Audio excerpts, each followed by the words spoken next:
What up? What up? What up? It's your boy Sports PSP. Welcome to another episode of the Sports PSP podcast. Hope everyone is enjoying a fantastic Friday evening. Hope everyone had a wonderful day coming off work, school, whatever the case may be. It's your boy Sports PSP. BRF will be there in just a second. He has to take care of some stuff real quick, but always an honor and a pleasure to have undisputed world champ. Please go follow him on TikTok, Instagram, YouTube. Please go check out his Undisputed World Champ podcast with BRF, Flash, and the crew. How you doing, brother?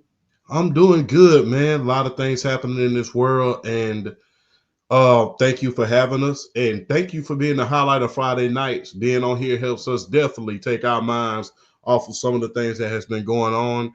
I would be remiss if I didn't say thoughts and prayers to the victims of the crash. You know, late yesterday, kind of hard for me to talk about, but late yesterday, our thoughts and prayers are with you and the surviving family members. You know, it's been a rough year. Unfortunately, we've been having to say thoughts and prayers nearly every week on this show, and I cannot wait for the day that we could just start the show without a moment of silence and without thoughts and prayers, and just come together and just enjoy the podcast. But I would be remiss if I didn't give thoughts and prayers to those victims and their family. And we salute you and we love you. And now it's the perfect time, like I say, to create a safe place for your family and a safe space for your family and your friends.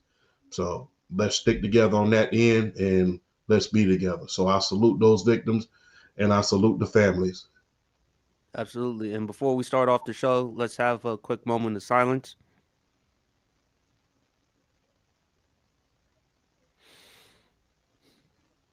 Thank you. All right, guys. Despite all the tragedies, at the end of the day, we still gonna give you a show.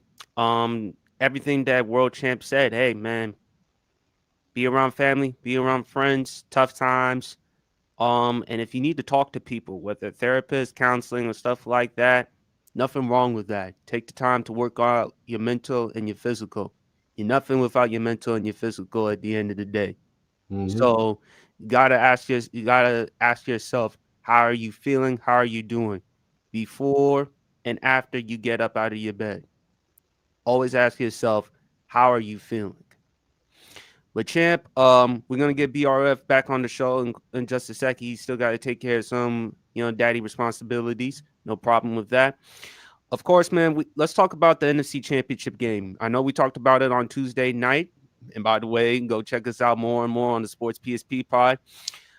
Philadelphia, they won that one 55-23, man. I told you I picked Philadelphia in that game. It had nothing to do with not liking Washington. It had nothing to do with hating on Washington. I love Washington. It was just because of the fact that Philly was the superior team defensively. Okay. I understand we had a chance because we were the underdogs and we have Jaden Daniels, who without question had the best rookie season that we've ever seen from any NFL player or any NFL quarterback.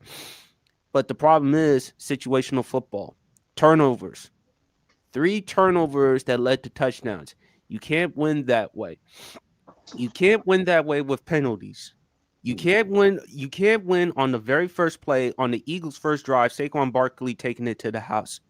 You can't win that way. Jalen Hurts had a really good game, silencing critics, showing that he's more than what he's considered. Because a lot of people on social media consider him a game manager and stuff like that. Jalen Hurts is a good enough quarterback to help you get to and possibly win a Super Bowl. The Eagles still have a chance to win this one. Matter of fact, you and I, we predicted the Eagles to win. Mm-hmm. Although it's against the Kansas City Chiefs, they ain't gonna be easy. Mm-hmm. So if I'm Philly, don't expect a blowout. Don't expect you to have the same type of return like you had last week in the NFC Championship game, because there are some people on my TikTok chat that are saying 42-15, 42-17, go Birds. And I told them that's a bit much of a stretch. If you wanted to say 30-24, okay, that's respectful. Wow. But 42-17, nah, it seems like a champ. I told you how them Eagles fans are, man. Wow. If you've been, I know you've probably been to Philadelphia. I know you have been to Philadelphia. Yeah, I was stationed in Fort Dix. Yeah. Yeah, them Eagles fans are crazy. Yeah, they I don't say they rowdy as hell. So they real rowdy. So look, hey, I'm gonna tell you how we say it down south. Don't ever, this is advice to Philadelphia Eagles fans and Philadelphia, the Eagles themselves. And this is to quote my grandfather. Don't ever bite off more than you can chew, because there's some people out here that will eat the soles off your feet. And the thing is, that's Kansas City. They will eat the soles off your feet while your shoes is on. So be careful with that. I understand Philadelphia, they're 10 times better than what they were a couple years ago when they made the Super Bowl. Oh yeah. And of course, I do understand this was not an easy path like they had 2 years ago. Remember, because in the NFC Championship, they didn't have to face Brock Purdy. They didn't have to face Brock Purdy. They was on the third string quarterback. And in the division and in the divisional game, they didn't have to face really anybody. So it was one of the easier paths to the Super Bowl. So they're 10 times better than they were a few years back, especially with the Philadelphia Bulldogs, those Bulldogs that they drafted coming into their own, that The being Georgia, Brody. the Philadelphia Bulldogs, and shout out to your boy Kirby Smart. Yes, indeed. So they've come into their own, they've grown, they have matured, and they have become a big part of the defense. You heard the great Aaron Donald, I mean, the greatest defensive tackle of all time, sing high praise about Jalen Carter. He said, "Hey, they have my replacement right here in Philadelphia." So that's high praise. But look, don't bite off more than you can chew. Don't bite off more than you can chew. That is, don't tug on Superman cape and don't spit in the wind. It'll come back in your face. Like I said, I understand you have key pieces in place. You have Saquon. Jalen Carter has come into his own. Jordan Davis is a little bit better than he was a few years back. The Nolan Smith has matured. But look, these are two-time, in the great words of DDP, two-time world champions. These are two-time world champions. They don't play the radio. They kick them out of PE class because they don't play. They ain't no joke. So be careful what you wish for. Because guess what, man? You come out here talking all that yin yang all you want to, and you'll be down 21-0 before your shoes get tied up. So be careful with that. I understand we all want to be around. We all want to be homers for our team. Every time, and I'm guilty of this as well, every time that the Falcons had a game, I always say we was going to win. At the same time, don't get carried away. And big ups to PSP. When I was picking the Commanders, although he's a Commanders fan, he was realistic. Hey, man, these guys got a little bit too much for us. Be realistic as fans. We know you got a chance to win, but understand this. You are not only playing against the Kansas City Chiefs, you are playing against a lot of factors that are going against you at this point. Because not only is the Kansas City Chiefs fighting for a Super Bowl, they're fighting for history. Mm-hmm. Not to mention, you're going to get a ticky-tack call here and there. Especially come controversial, critical time. Exactly. And we've seen, and even without the Kansas City Chiefs, we've seen some ticky-tack calls in the Super Bowl. If you don't believe that, just go back to 2005 all the way up to now. Remember, we saw a lot of crazy penalties started with that Super Bowl, and then it just got crazier and crazier over the years. Remember James Bradbury, that holding or pass interference penalty on Juju Smith-Schuster? Yes. So yeah, watch yourself. Don't mess around and get beside yourself. Mm-hmm. Know you're excited to be in the Super Bowl. I know the Philadelphia Eagles fans, they have that rowdy type fan base, man. And look, you gotta love fans that love their team and that are hungry for a championship, that are hungry to see their team win. At the same time, understand whose door you're knocking on before you walk into the house to go fight.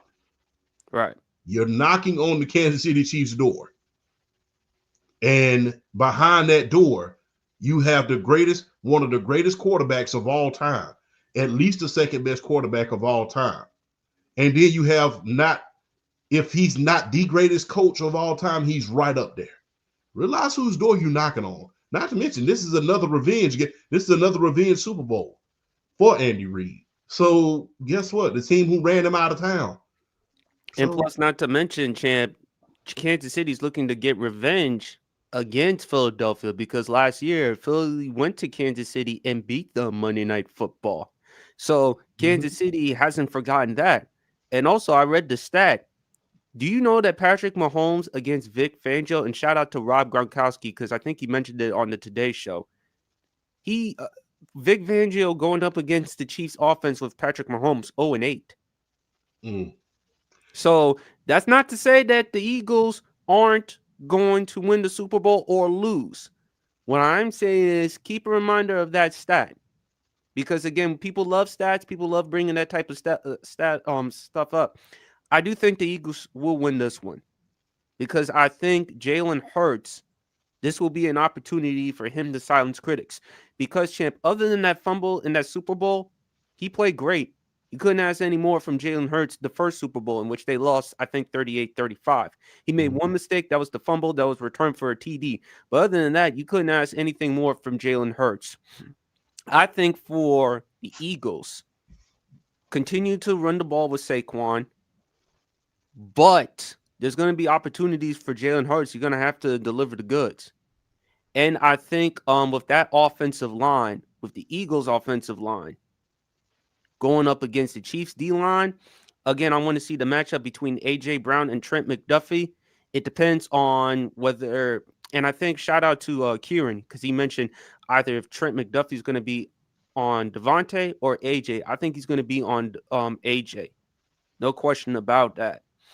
Imagine how good the Chiefs would be if they had L'Jarius Sneed back, if he didn't go to Tennessee. Because, hey, look, be thankful. I always say this, man. We talked about this early in the week when we went up on a Tuesday. There's a lot of key players that were on this team, that being the Kansas City Chiefs, that are no longer on this team because of attrition, because of salary cap. So be thankful that those pieces have been taken away. When you think about a lot of players, when you think about Tyreek Hill being one of them. Tyreek Hill, he got taken away. Eric Bieniemy, although he's in limbo right now, he got taken away. I mean, Tyrann Mathieu, he got taken away. You know, he went to New Orleans. L'Jarius Sneed, he got taken away. You know, a lot of revolving pieces in this offense and this defense got taken away over the years. So be thankful that they could not keep that salary cap and attrition could not keep this team intact. Otherwise, we'll be seeing a lot more dynasties. Like I said, and then like I said earlier in the week, Kareem Hunt got taken away. The more things get taken away, the more they're able to rebound and build it back quick. So I mean, like I said, beat Philly. I want you to win probably better than anybody. I want to see you get that second Super Bowl. I want to see Saquon win one, and I want to see Jalen Hurts win one. But be very careful with poking the bear. Don't poke the bear, because, this ain't help the bear. The bear we got to help you because the bear ain't no joke. That being the Kansas City Chiefs. hold up. Wait. How does an Atlanta Falcons fan, a Bird fan, going to another, supporting another Birds fan? What's all of a sudden? You going from the Falcons to the Eagles now all of a sudden? Never that. The thing is, I don't have a dog in this fight. But I want to see Saquon win one. That's one of the guys I want to see win one. Not to mention, look, my connections are in Philadelphia. Yeah, Georgia. Georgia. Yeah. So, yeah, I mean, all of these guys, all of those Georgia Bulldogs that are up on that team, Rambo, all of those guys, yeah, you want to see them You want to see that national championship team that won, that helped us win back to back and bring a national championship for the first time since 1980. You got to realize, as a Georgia fan, as a Georgia Bulldogs football fan, I didn't see that championship in 1980. I didn't see that. That was 7 years before I was born. So I didn't get to see that or celebrate that championship. We went almost 40 years without a championship. Went 40 years without one. Close but no cigar. To finally get one in 2021, that was spectacular. Then to get another one, and then to almost become a dynasty, that was crazy. And that all stems from a lot of those key pieces that are in Philadelphia right now. So that's the reason why I wanted to win. Number one, I want to see Saquon win one. Having one of the best seasons that we've seen in football as far as in the playoffs since Terrell Davis. Yes. He's having one of the best seasons that we've seen arguably in the history of football. Because let's just keep it all the way 100. A lot of these 2,000-yard rushers, they did not get a chance to be in the Super Bowl. Barry Sanders didn't get a chance to be in the Super Bowl. Eric Dickerson got stopped at the NFC Championship. Jamal Lewis got stopped in the divisional round by the Tennessee Titans. Derrick Henry got stopped. A lot of guys who rush for 2,000 yards, they either get to the NFC Championship and get stopped, or in Terrell Davis, or in a lot of other cases, they get to like the divisional round and stop. The only 2,000-yard rusher to ever win the Super Bowl and the MVP was Terrell Davis. So he's having the greatest season since Terrell Davis. And he's playing the Terrell Davis role to really Jalen Hurts' John Elway. Because the thing is, you can best believe this. They're going to key in order to beat Saquon, much like my Atlanta Falcons did in the Super Bowl back in 98. We're going to stop Terrell Davis. But the thing is, Jalen can beat you with his arm, just like John Elway beat us in that Super Bowl. So, and that's why I picked Philadelphia to win. So I want to see Philadelphia win because of those Georgia Bulldogs who are on that team. I want to see Saquon win himself a Super Bowl. And look, hey, it's good for football, man. Sometimes you want to see destiny overcome dynasty. So, yeah, I mean, and it's not that I don't like Kansas City and all of that Taylor Swift yin yang. I don't want to see Taylor Swift. Stop it. Just let it go. No, it wasn't that, champ. I think the reason why, okay, now I understand all those reasons, because I'm starting to feel like you starting to become an NFC East fan. 1 minute you starting to love my Commanders a little too much. Then you talk about the Eagles. What the hell's next? You gonna become a Dallas Cowboy fan? Well, I automatically got to talk about the Cowboys. You know, Mama Champ is a Cowboys fan, so I got to watch them every Sunday so she won't get upset. So yeah, I got to watch that. Why you bring back Black Kirby, bro? Why you bring back Black? Because whenever you say something a little bit colorful, like Jim Cornette, I'm gonna have to show that photo. But yeah. Say hello to the champ's new IG profile picture. Don't do that. You gonna get away with it. But I understand, Champ, to your point, you want to see history, of course, the Georgia Bulldogs, the lineage, and also too, Champ, let's be honest. You want to go to Philadelphia because you want to grab one of them Philly cheesesteaks. No, not necessarily. Right now, you know, things are preventing that. Some things are preventing that at this point. You know, I'm on this little diet thing, trying to cut the carbs, so doing pretty good. But I want to see Philly win, man. Philly has as colorful, I will say, as the Philadelphia Eagles fans are. I want to see Jalen Hurts and company win a Super Bowl, and I think that if there was ever a more deserving fan base, although they are kind of colorful, I got to give it to Philadelphia. So, I mean, hey, I know y'all rowdy and stuff like that up there. Like I said, I've been amongst you. I've met Vince Papale. I met Vince Papale when I was up there in Fort Dix back in 2008. So I had the privilege of meeting him. Great guy. But yeah, man, if it was any type of team that I would want to win because of the Georgia Bulldog connection, and it's something different because it's something different. We always hear about quarterbacks who are, leading their team to play. Saquon has ran this team all the way to a Super Bowl. He's ran them to a Super Bowl. And like I said, he's playing Terrell Davis to Jalen Hurts' John Elway. And that's not comparing Jalen Hurts to John Elway, because I know there's two different types of quarterbacks. But you have to understand that, Jalen Hurts was injured sometimes during this year. The focal point of the offense was on Saquon. And you have to understand this as well. Hey, Jalen Hurts is he's a perennial Pro Bowler. He has led this team before, and he was an MVP candidate less than 2 years ago. So, yes, he was. So yeah, he's playing that role and playing it well. And like I said, man, SEC connections, Georgia connections, seeing somebody do something for the first time since Terrell Davis, and has the capability of doing it to disrupt history. That's something that you ask for as a football fan. That's a cool of all cools. So good luck to Philadelphia. I got y'all picked. And, like I said, Saquon, if they when they win, I will say, Saquon should go over 130 yards on that team. He should go over 130 yards and get that Super Bowl MVP. All right. Before I let BRF go, I want to read some super chats. Shout out to Jay Will of the Stay Tuned Live podcast. What up, man? Dwayne Coleman said Jalen Hurts gets a lot of hate.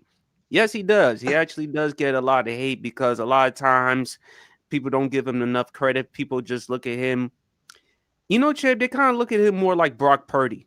It really has nothing to do with him. They look at the coaching. They look at the organization, the talent around him. And wait a minute. Jalen Hurts a couple of years ago has improved. He's gotten better as a passer since he's gotten out of college. A couple of years ago, had not been for that injury, he could have won the league MVP. No wrong with going with Patrick Mahomes because he led the NFL in passing yards, passing TDs. Plus, also, he had narrative as well because the first year without Tyreek. But Jalen Hurts, I think he has gotten a lot of flack and a lot of criticism. And plus, he has overachieved. I mean, he was drafted in the second round. He's improved each and every time.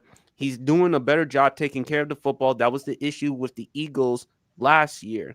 So I think Jalen Hurts will be fine in the Super Bowl. But anyway, BRF Sports in the building. Please go like and subscribe to his Instagram, TikTok, YouTube. Please go check him out on the Undisputed World Champ podcast as well. How you doing, brother? Another night, another Friday, being with two of my favorite people on this planet Earth, man. Always a pleasure to hop on here. Hope everything is feeling copacetic with y'all. Yeah, I can't complain with it. What were your thoughts on the NFC Championship game, BRF? Oh man, I was not expecting a double nickel. I was not expecting that. I was thinking Washington should at least be able to use the misdirection, use Philly's aggressiveness against them as far as rushing the passer, and be able to do a little more than they did. That just snowballed. That snowballed. The turnovers, the penalties, just the lack of discipline that Washington showed really through the majority of that game, and Philly just did what great teams do, and they took advantage and they picked them apart, and it snowballed. It kept getting worse and worse and worse and worse. Now I will say this though, I mean I said before the game coming into it, Washington was playing with house money. It was like, hey, if they go out and win, nobody expected them to, and it's just an unbelievable showing. If they lose, what is there to be disappointed about? I mean, they got to the finish. They almost got to the finish line. They ran out of fumes. They ran into a Philly squad that was at home, that was focused, that was ready to get to a Super Bowl, and they did the job and they did what they were supposed to do. So I mean, shout out to the Philadelphia Eagles for playing, for the most part, a pretty clean game. I mean, just Jalen Carter, Nolan Smith. I mean, those boys just, like I said that defense was just going to, even though the offense put up points, I felt like the defense was like the biggest reason they won by forcing the turnovers and just putting the Philly offense, giving them great field position to let them go out and do their thing. And that's exactly what happened. So that was Philly taking the game. I mean, you really don't want to say Washington lost that game. Philly took it from the first quarter on. They knew what the game plan was. They put Washington in a situation where Philly was smelling blood, and they did, you know, they were like the shark. They were like a great white shark. They smelled blood and they pounced. And that's what really good teams do in situations like that. So you have to give love to the Philadelphia Eagles. They came to play, and that was just a well played game on their part. But the Washington Commanders aren't going anywhere, folks. I'm telling y'all now, they're not going anywhere. Jaden Daniels is the real deal. He might already be a top 6 quarterback in this league. He's not going anywhere. And my biggest thing with them, they need another solid guy opposite of Terry McLaurin. They need to improve on the offensive line. And maybe another piece of soul on that defense. I do appreciate that defense from the standpoint that they were very opportunistic. They got turnovers when they needed to. They got sacks when they needed to. They made plays when they needed to make plays. They're very opportunistic. They are like, that defense reminded me of 2016 Atlanta. Very opportunistic. Very opportunistic. Got sacks when they needed to. Got turnovers when they needed to. They knew how to turn the field position in a way that the Washington offense could take advantage, because they knew when that Washington offense is in a rhythm, the same with the Atlanta offense was in 2016, when they're in a rhythm, you can't do nothing with them. You just can't. It's just that Washington did theirs more on the ground, which set up the passing game. And Atlanta, you know, Matt Ryan had arguably one of the 10 greatest seasons in the history of the National Football League. So they just did it in a different route, but it was executed so well up until the NFC Championship. You really can't downplay Washington. You can't crap on Washington. I mean, Philly was a better team anyway, so you can't really crap on Washington. They came, they ran and they went as far as they could. The fact they even got to the NFC Championship game, and shout out to Flash, because Flash was the only one that really had a decent outlook on the Washington Commanders. He picked them to finish second in the NFC East, which is exactly what happened. So shout out to Flash for getting. Well, not just Flash, BRF, Champ too. Champ actually said, I wouldn't be surprised if the Commanders actually make it to the NFC Championship game. Oh, and I said the same thing. I was co-signing Champ. I wasn't shocked. I wouldn't have been shocked if they made the NFC Championship game, just because their game, their style of play translates to the playoffs in terms of being able to run the ball and having a defense that can create turnovers and put your offense with really good field position so they could do their thing. So I wasn't shocked at all. I thought Champ was trying to screw me. I thought Champ all of a sudden, I thought I was Bret Hart and Champ was Vince McMahon. I thought this was the Washington screw job all of a sudden. Nah. Look, the Commanders were a good team. And the thing is, when you have a phenomenal rookie like that has skill and ability, and like I said, it wasn't one of these cases like we've seen previously. Ben Roethlisberger, Sean King, just to name a few. I mean, even Mark Sanchez. When you thought about the Washington Commanders, you thought about Jaden Daniels.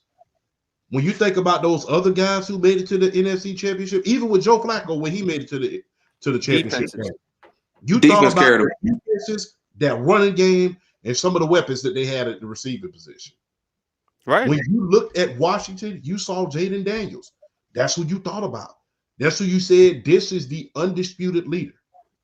And the thing is, if it were not for him being a rookie, yes, he would be in some talks that we've never seen a rookie be in before, other than, let's say, Dan Marino and maybe Andrew Luck. But I the think thing was, he came out here and he led this team, and his preparation was everything, and his demeanor is everything. He's not all out in the public doing all this so off the wall stuff and trying to get publicity. He is a great leader and he's able to lead this team. And right. like I said earlier in the week, man, look, Washington, look, you got a lot of free agents coming up this year. Look, and you got a team in New York that's trying to get rid of some players. Hey, make that call. Get a Garrett Wilson or Devontae Adams. Go opposite of Scary Terry. And Or then next get you some hogs. and then Hogs. get you some hogs. Get you some of them hogs, man. Like I said, look, they are some hogs away from their first championship since Mark Rippon. Yes. So get you Always. some hogs. Get you another receiver go opposite of them. I mean, I think you're gonna be able to get some more. We need running backs too because Yeah, again, running back champ. position. Yeah, we Quinshon Jenkins is coming out. Amarion Hampton is coming out. Cam Scatterboo is coming out. that's Ollie who I Gordon is want. coming out. Nathan Frazier and ATN is coming out of Georgia. So, Yes. that's a big loss to my Georgia Bulldogs, but they coming out. So Quinshon Jenkins, think about Quinshon Jenkins. He had led the league in rushing down there in the SEC just a year ago before he went to Ohio State. So he can run. So you got a lot of guys who are coming out who can get the job done. And you got a chance to be great in the draft. Not to mention $80 with million. some of the things that are happening in that division, and we won't say what.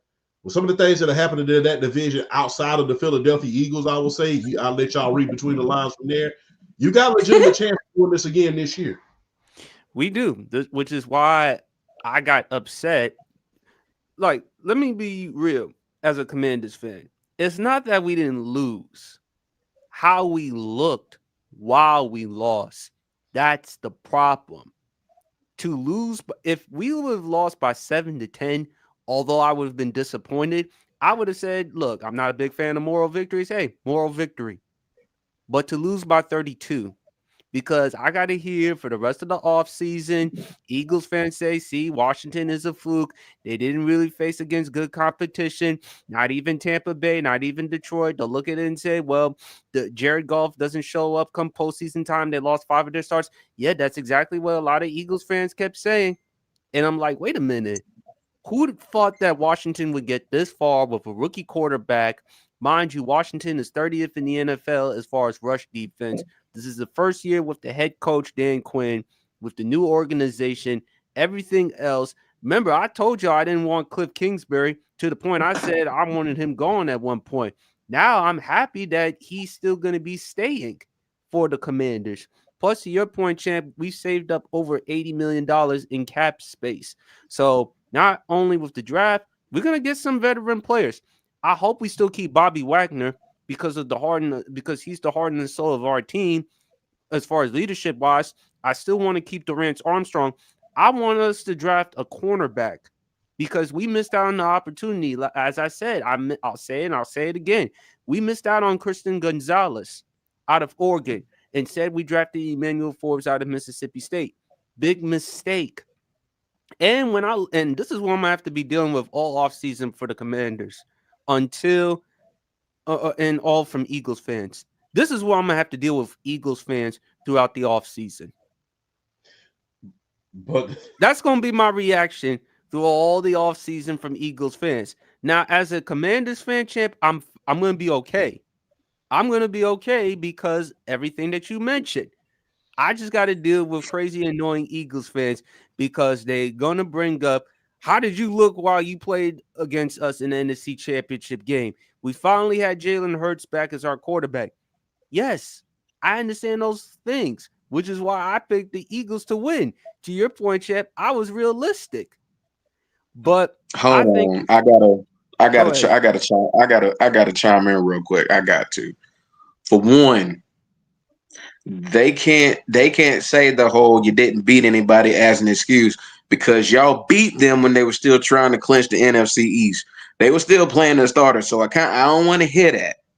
Another thing, these are a lot of the same Philadelphia Eagles fans who wanted Jalen Hurts gone before they brought AJ Brown in, and then they saw, oh gosh, he actually can play the quarterback position. So I don't want to hear a lot of this stuff from some Philadelphia Eagles fans. Shout out to Broad, shout out to you, Broad Sports. I'm not lumping you in that group with a lot of them crazy Philadelphia Eagles fans, but I'm just saying. I'm not as well. Just to be clear. But I'm just saying. Some of them are kind of talking out of both sides of the mouth. Because I'm just saying, a lot of these fans wanted Jalen Hurts gone before they got AJ Brown. So I kind of don't want to hear them talking right now. It's like I said, you got nothing to really drop, to hang your head low on. The Washington Commanders and their fans have nothing to be ashamed about. You made it to the NFC Championship game. Let me tell you something. Nobody picked nobody. I don't think. Nobody was really picking you in any of those games. I'll say this: I picked you to beat Tampa because I just had a gut feeling about it.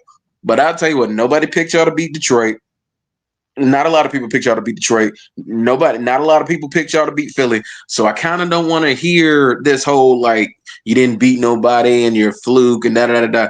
Hey, look, you played who they put in front of you. You beat better teams, in my opinion. Ran through some better teams to get to this point. So a lot of that whole fluke, I don't know. Me personally, I don't necessarily like the whole fluke connotation because at the end of the day, you beat who they put in front of you. That's not your issue. You play what the schedule has, and you have to go through that. So it's like. It is what it is. Y'all just took advantage of y'all situation and y'all played good ball to get to the NFC Championship game. So like I said, I kind of don't want to hear some Eagles fans when they were like, let me tell you something. When Jalen Hurts got them to the playoffs the first time and they got bounced as quick as they did, they wanted him gone. And I bet you Jalen Hurts thanks the Lord above every day that they were able to get AJ Brown for Tennessee, because if it wasn't for that, he'd been gone. So I don't want to hear some Eagles fans at this point. Thank you for that, BRF, because like I said, man, look, I just felt like there were some Eagles fans that were being salty. Look, I said it. I picked the Eagles to win that one because they were just the better team. I mean, Jaden Daniels became the 6th rookie quarterback to get to a conference championship game. Sean King, Big Ben, Flacco, Sanchez, and then Brock Purdy. He became the 6th one. I did not have any expectations for Washington to get this far. I didn't have much expectations for Jaden Daniels. Matter of fact, I told you, the only concern I had with Jaden Daniels was his size. Not his talent, not his production, not anything else. Was his size. Could he last in the NFL at 6'4", but barely over 200? I think he will be fine. As long as you invest on that O-line, get you another running back, and and Dan Quinn. I'm not saying this because of this season. I'm saying it because of last season as well. As your last year as the defensive coordinator for the Dallas. If you want to win, you got to stop the run, because that's been an issue with you the past couple of years now. You were 30th in the NFL in stopping the run this season. Last year, we saw you struggle against the run against the Cardinals week 3, against the Buffalo Bills when BRF champ, your guy James Cook, ran up on them. Okay, and let's not forget the Packers in the wild card game. And there are other games I didn't even mention that I probably don't remember off the top of my head. So, Dan Quinn, you must invest on that defense. I think that the Commanders' future is bright. Yes, we need another number 2 wide receiver. De'Ami Brown wants to stay for the Commanders. I actually like that. I also think we need a tight end, because we don't know if Zach Ertz is going to still be there. I would love for us to get a tight end in this draft, but a corner as well. Because, again, we missed out on the opportunity on Christian Gonzalez a couple of years ago. We need to get a physical corner. Because I'll be right back, y'all. Hold on. No problem, BRF. But we got to get ourselves a physical corner champ, because in that division, AJ Brown, CeeDee Lamb, Malik Neighbors. Those are some physical wide receivers that are known for yak. For those who may not know what yak is, yards after catch. They're going to fight for extra yards. So in order to offset that, we got to get ourselves a cornerback, a true physical cornerback to handle that type of situation. But I do think the future is bright for Washington. As for Philly, they deserve to win. They beat us fair and square. They were just a better team. I'm not ashamed to acknowledge that. Hey, and that's what you call being a good fan. And look, like I keep saying, this team is not going anywhere.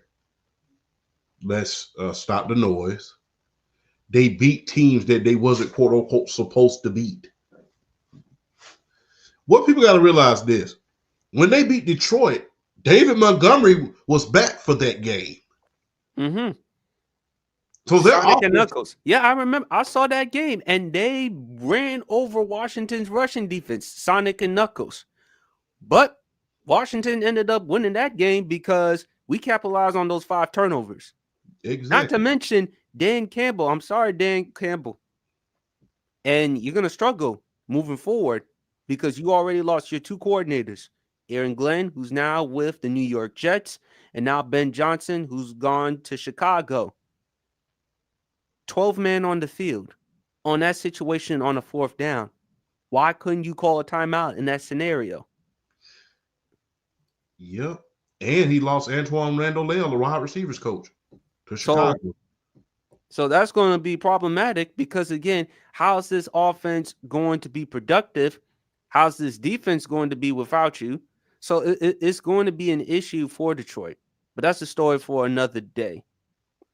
But let's move on to the AFC Championship game. The Bills at the Chiefs. You picked the Bills as well. I picked the Chiefs. BRF picked the Chiefs, champ. It just seems like no matter the moment for Patrick Mahomes, the stage is never too big for him. Andy Reid, we talked about it before, the brilliance of those two. Andy Reid don't play scared. He decided to go for it on 4th and 1 with Patrick Mahomes with the bootleg play. I just think for Buffalo, champ, I'm not going to say the Super Bowl window is closed, but I will say, however, with Buffalo like Lamar, they're just victims of Patrick Mahomes. That's just it. And it's not ashamed. It's not embarrassing or ashamed to admit that. As long as that quarterback is still there, as long as Kansas City is still on top of the AFC, what more can you do? What really more can you do? Which is why Justin Herbert, although he's still in Los Angeles, the money, now you got Jim Harbaugh. I think he should have gotten a trade to go elsewhere because you got to deal with that quarterback twice a season. And again, he's going to be considered an afterthought, champ, because not just Kansas City, you got to deal with Denver as well, too. And hopefully, and don't forget the Raiders. We can, especially with Pete Carroll now as the head coach. So Pete Carroll's probably going to do some things. But again, Kansas City, Andy Reid and Patrick Mahomes. There was the controversial 4th and 1 play. I don't know if you want to talk about that. That last play, champ, Josh Allen threw to Dalton Kincaid. I thought Kincaid should have made that catch. Josh Allen played relatively well. I thought at times they could have gotten James Cook the ball a little bit more. Mm-hmm. But and I don't think Nick Sirianni, you better not take the ball out of Saquon Barkley's hands in that Super Bowl. But I just think, man, you got to give your hats off to the Chiefs. You just got to give your hats off to the Chiefs. It's hard to play in that type of stadium. It's hard going up against that team. I'm not going to say Josh Allen is a playoff fraud or anything like that. I'm not going to go that far. I just think that Kansas City is just too dominant. And they're going to continuously be like this until that dynasty is done. So what are your thoughts? Here's what I don't like, and this is not a shot at anybody, but you hear all the talking heads on television. They're talking about Is Sean McDermott, is he the guy? Is John Harbaugh, he overrated, and all of this other noise? Look, stop.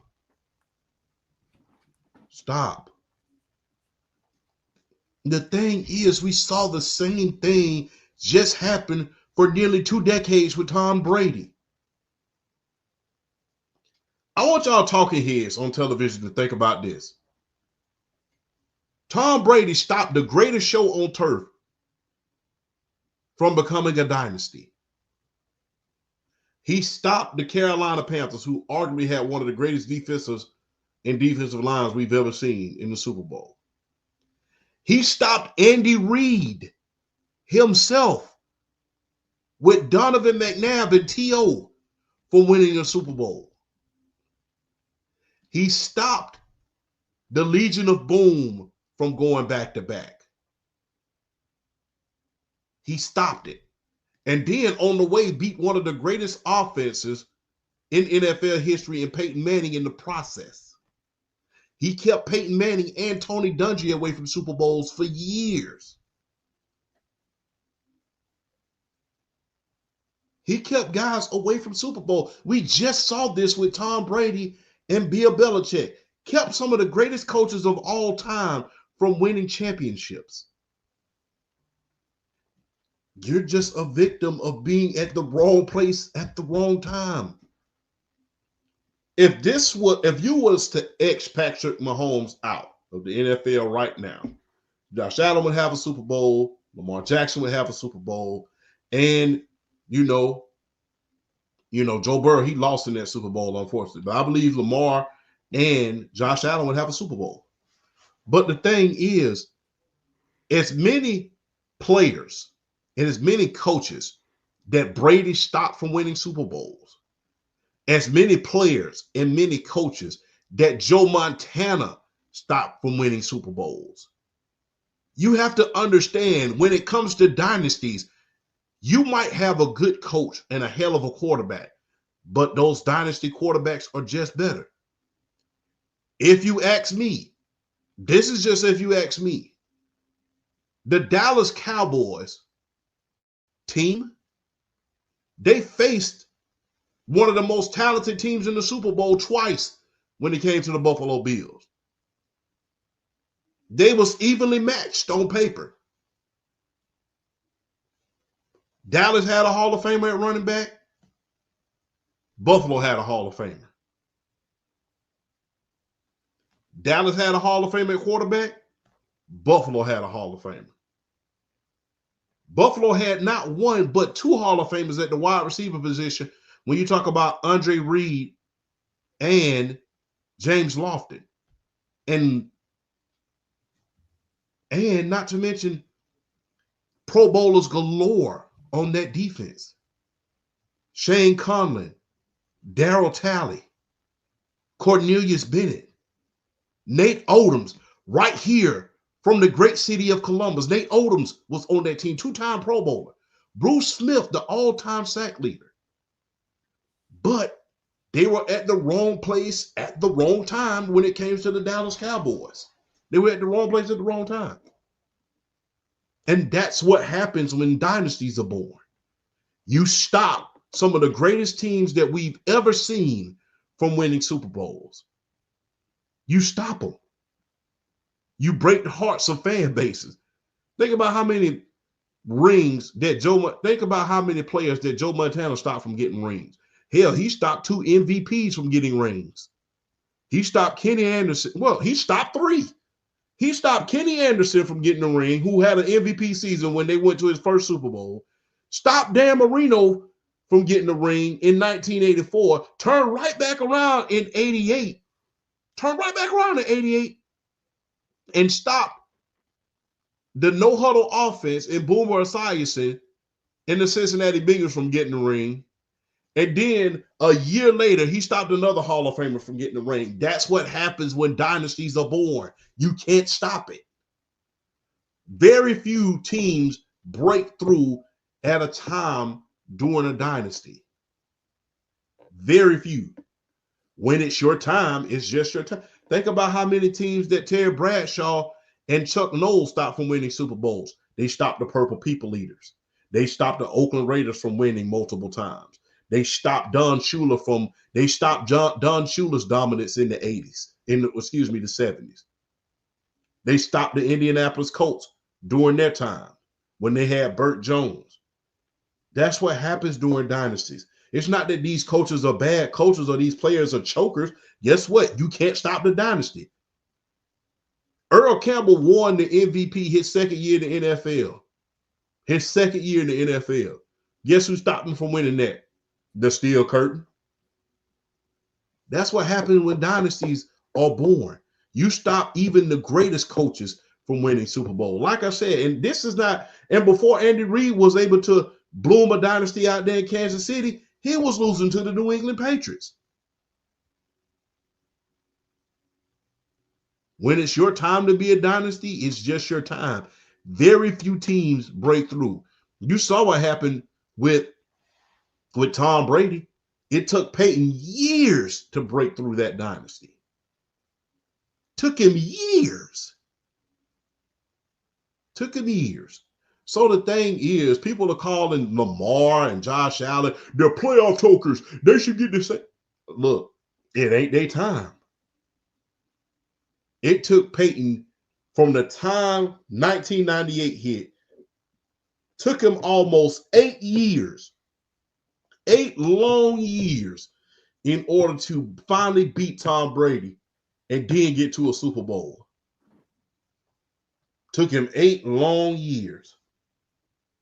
So think about that, all you talking heads on television, before you get to talk about, I think they've hit their ceiling. I think they hit their ceiling. I think they're hitting their ceiling.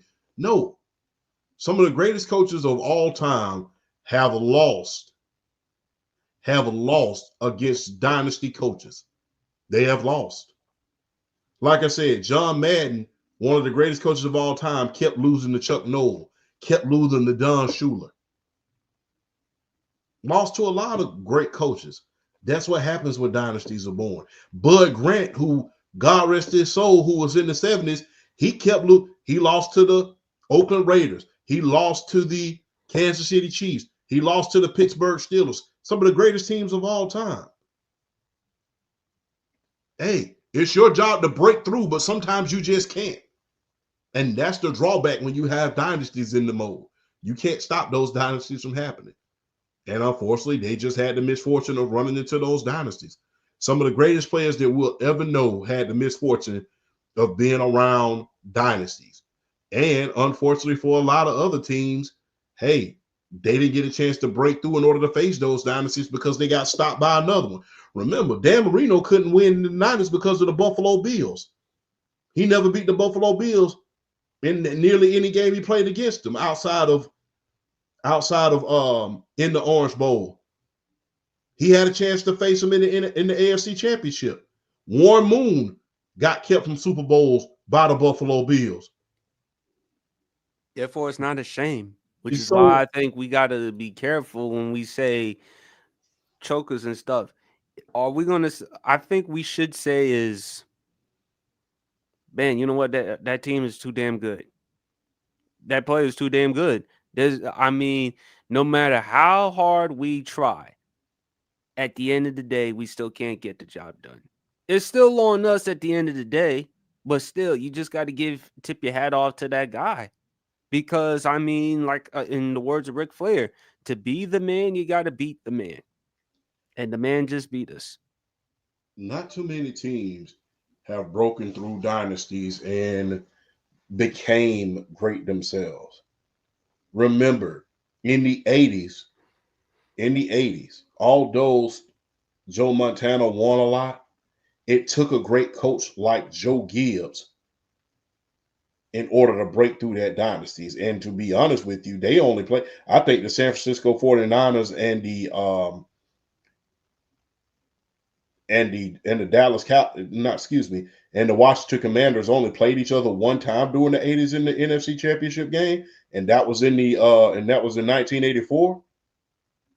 Yeah. So yeah, they played each other one time in the NFC Championship. They didn't have to face the 49ers going to the Super Bowl not nearly one time. They always got they either got eliminated by another team or they end up going to the Super Bowl themselves.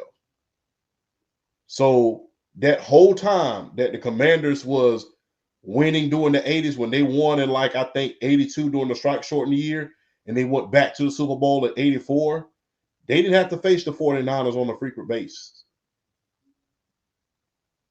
Mm.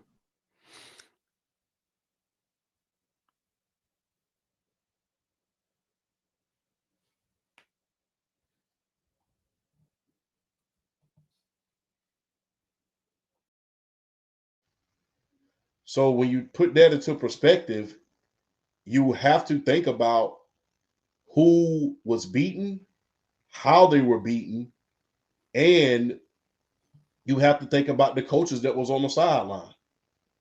It took Bill Parcells in order to beat San Francisco and go to a Super Bowl in 86. It took that. But the thing was, he was denied for so many years.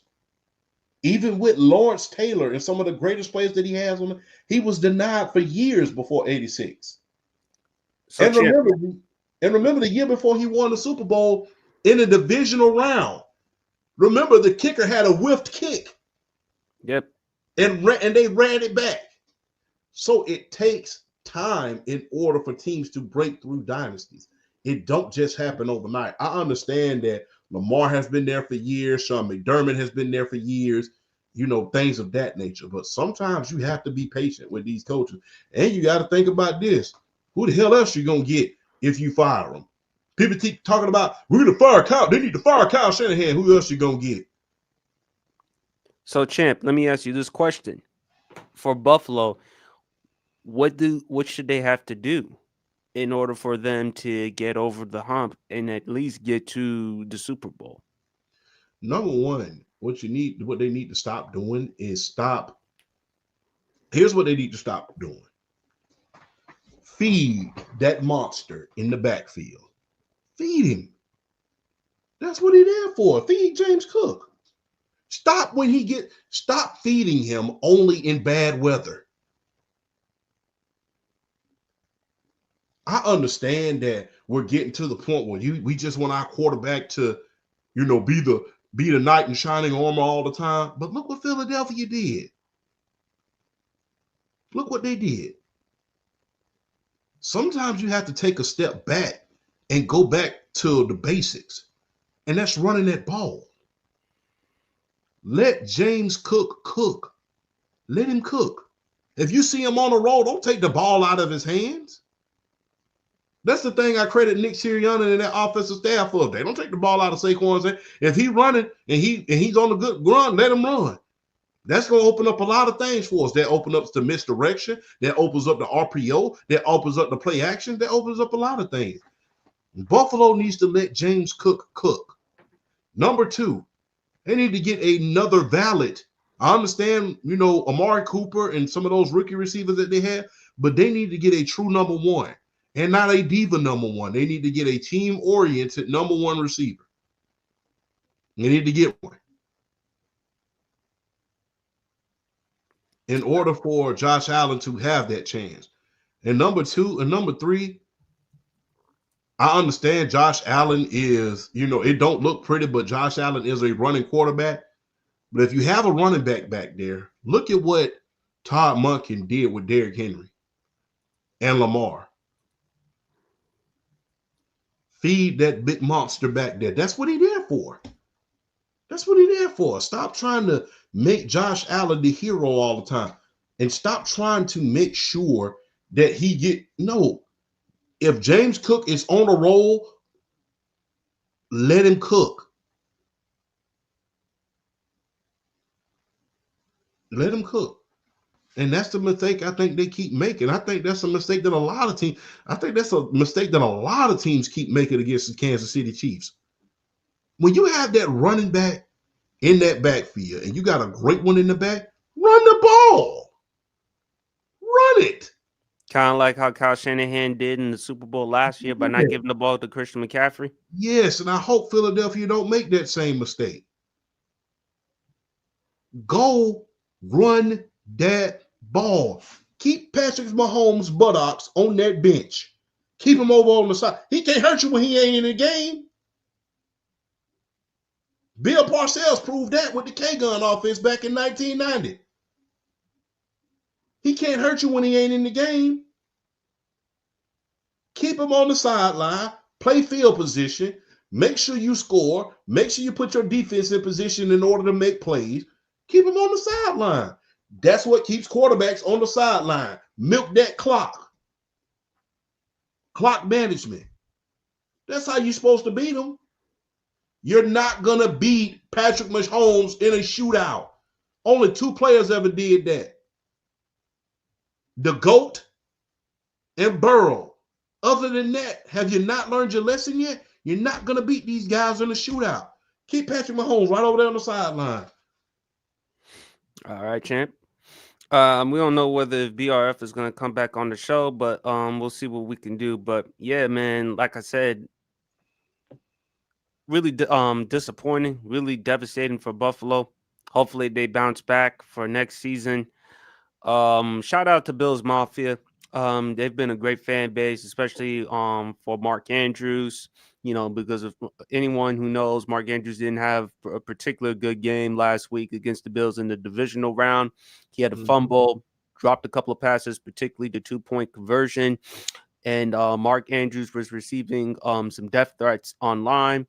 Anyone who knows Mark Andrews knows he's a type 1 diabetic, and Bills Mafia donated to his foundation. Shout outs to Bills Mafia.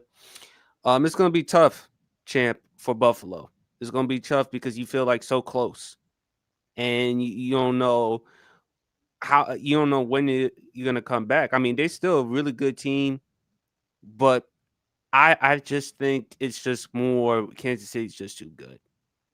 I don't think it's Sean McDermott is the problem. I just think that, hey, even when we try to learn different things, do different things, and learn from our mistakes, they're just too good of a team. And there's Kansas City, and there's the rest of us. Yep. It's just their time. But anyway, Chad, let's move on to the NBA. Jimmy Butler, suspended. Look, champ, what's going on with your thing with guarding Jimmy Butler? When you're a problem every single place you go, after a while, it's a pattern. I understand you want to win, but there's a way to do anything. And when you have problems in Philadelphia, you have problems in Minnesota, you have problems in Chicago, now you're having problems in Miami. It's kind of time to look at yourself. And I know fans are not going to agree with that because he's looking for a new contract. But you have to look at the facts. He's forced his way out of 4 franchises at this point. Out of 4 franchises at this point. Now, that's on his side. On another side, on the Miami Heat, is I don't understand why you don't want to give the guy who led you, although you didn't win, to 2 NBA Finals appearances, one in the bubble and then another one. You know, so I don't understand why you wouldn't want to pay him. And sometimes you understand the logic because of his age. You don't know when it's going to decline. You don't know when the decline is going to happen. You don't want to sign anybody and be labeled into mediocrity. But at the end of the day, he still have some productive years left.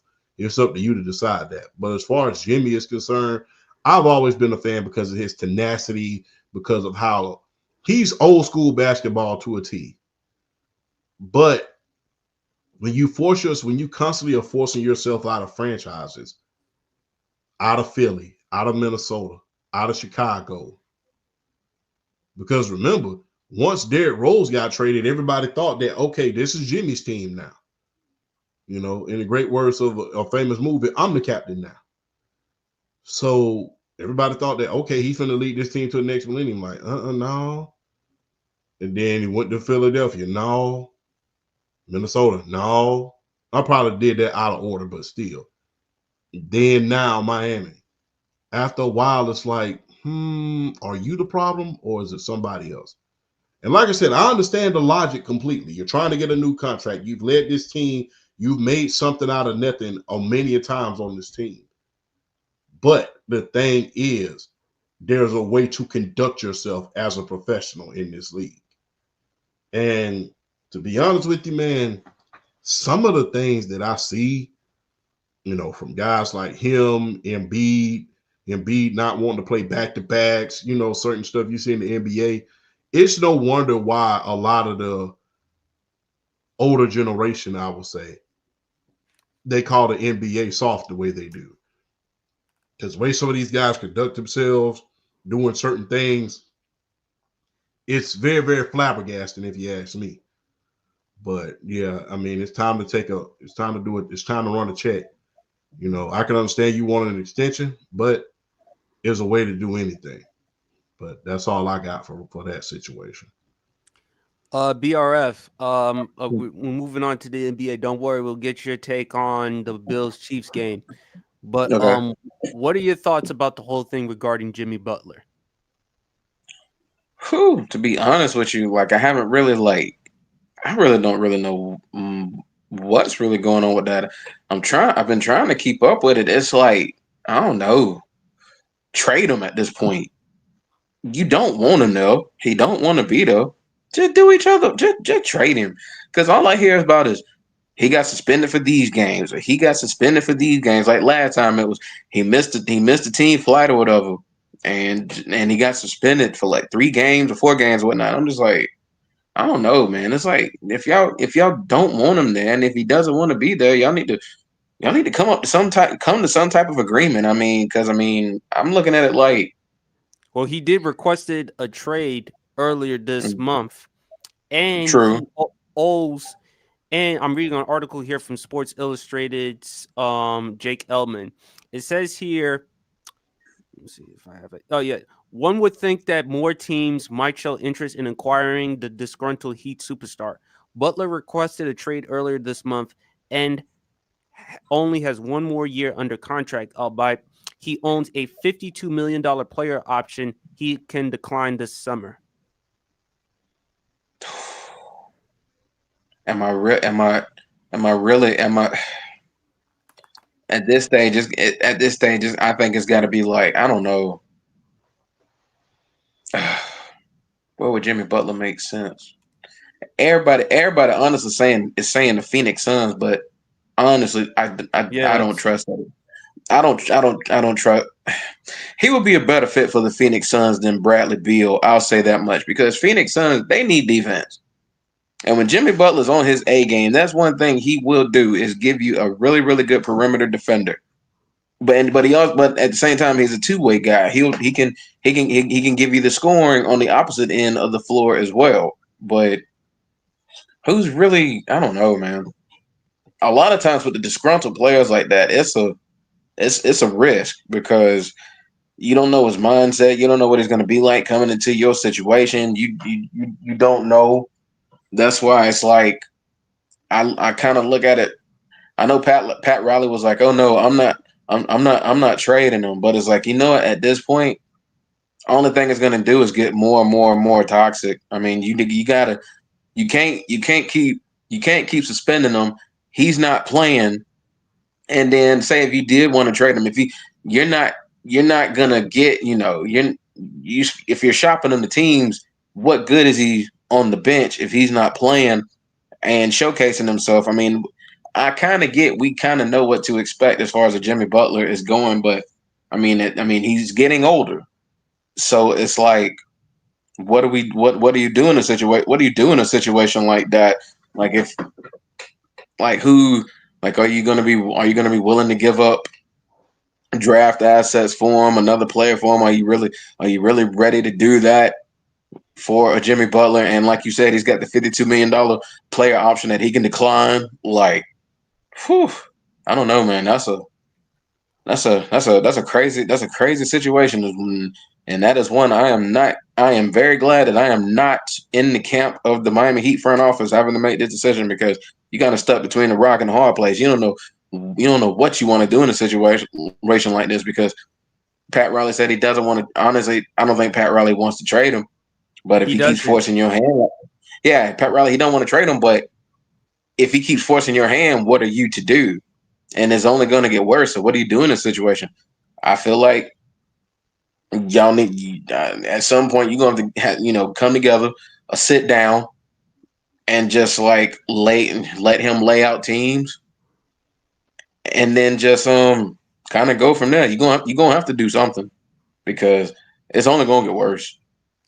Well, to Champ's point, he brought up other players. I mean, we saw this years ago with James Harden. Remember how James Harden tried to get himself out of Houston and then ended up going back to Brooklyn and then ended up Right. going to Philly. So we're kind of seeing this. The reason why I want to show a clip from Rachel Nichols, who's well known of the NBA, knows her basketball, knows her knowledge, excellent reporter. She had this to say regarding Jimmy Butler. Let me see if I have the video. Yep, I have it. And this is what she had to say regarding whether she said basically she isn't surprised many teams do not want Jimmy Butler. Let me see if I have. Yep, I have the video. Let me see if I can play it real quick. And that this issue with Miami started over money. I mean, that's all it was about, was money at the beginning. And now, of course, it's mushroomed into other things. Mm-hmm. But this was about money and feeling like he wasn't going to get paid enough. It's still about money. I think if they offered him $113 million right now. But here's the thing. Jimmy has made more than $400 million in his career. That's just crazy. On the court. So I added up all his salary just on the court. And then, of course, endorsements. Maybe even, I don't know if they doubled, but, the coffee, clearly. But, the shoe con, all the stuff, right? Yeah. He's been a very endorsable guy. He's easily at $500 million. Right? Yeah. So I don't know if it's worth blowing up your relationship with your team and also your reputation in the NBA if you've already got that kind of money in the bank. But a guy who would do that, I would be reluctant to trade for, given all of those other factors. And I'm not surprised that a lot of other people are too. And by the way, there was an athletic report that in San Francisco, that's still where they play, the Golden State Warriors, who are sort of, in a lot of people's mind, a fit destination in terms of how he would work on the court, they don't seem interested. And that, a lot of it comes from, Yahoo Sports reported that was partly from Steph and Steve Kerr not thinking that he would be a good fit in the locker room. The culture of the Warriors has been such a key. All right, guys, this is about it with regarding Rachel Nichols. And I do think she makes some good points regarding like what she said about the whole thing. And let me see if I can get it right here from the Sports Illustrated article. She said she estimated that Jimmy Butler has earned over $400 million. But according to Basketball Reference, it values that a total at roughly $264 million, while Spotrac listed Butler's earnings at $312 million. Either way, Jimmy Butler has a substantial amount of money. But here's the thing regarding with Jimmy Butler. He's told you that he's wanted out of Miami. I wish he could have handled the situation professionally behind closed doors, telling Pat Riley, if you're going to do that, have a private conversation with him face to face. Don't just air it out in front of the media and then have the media having the conversations.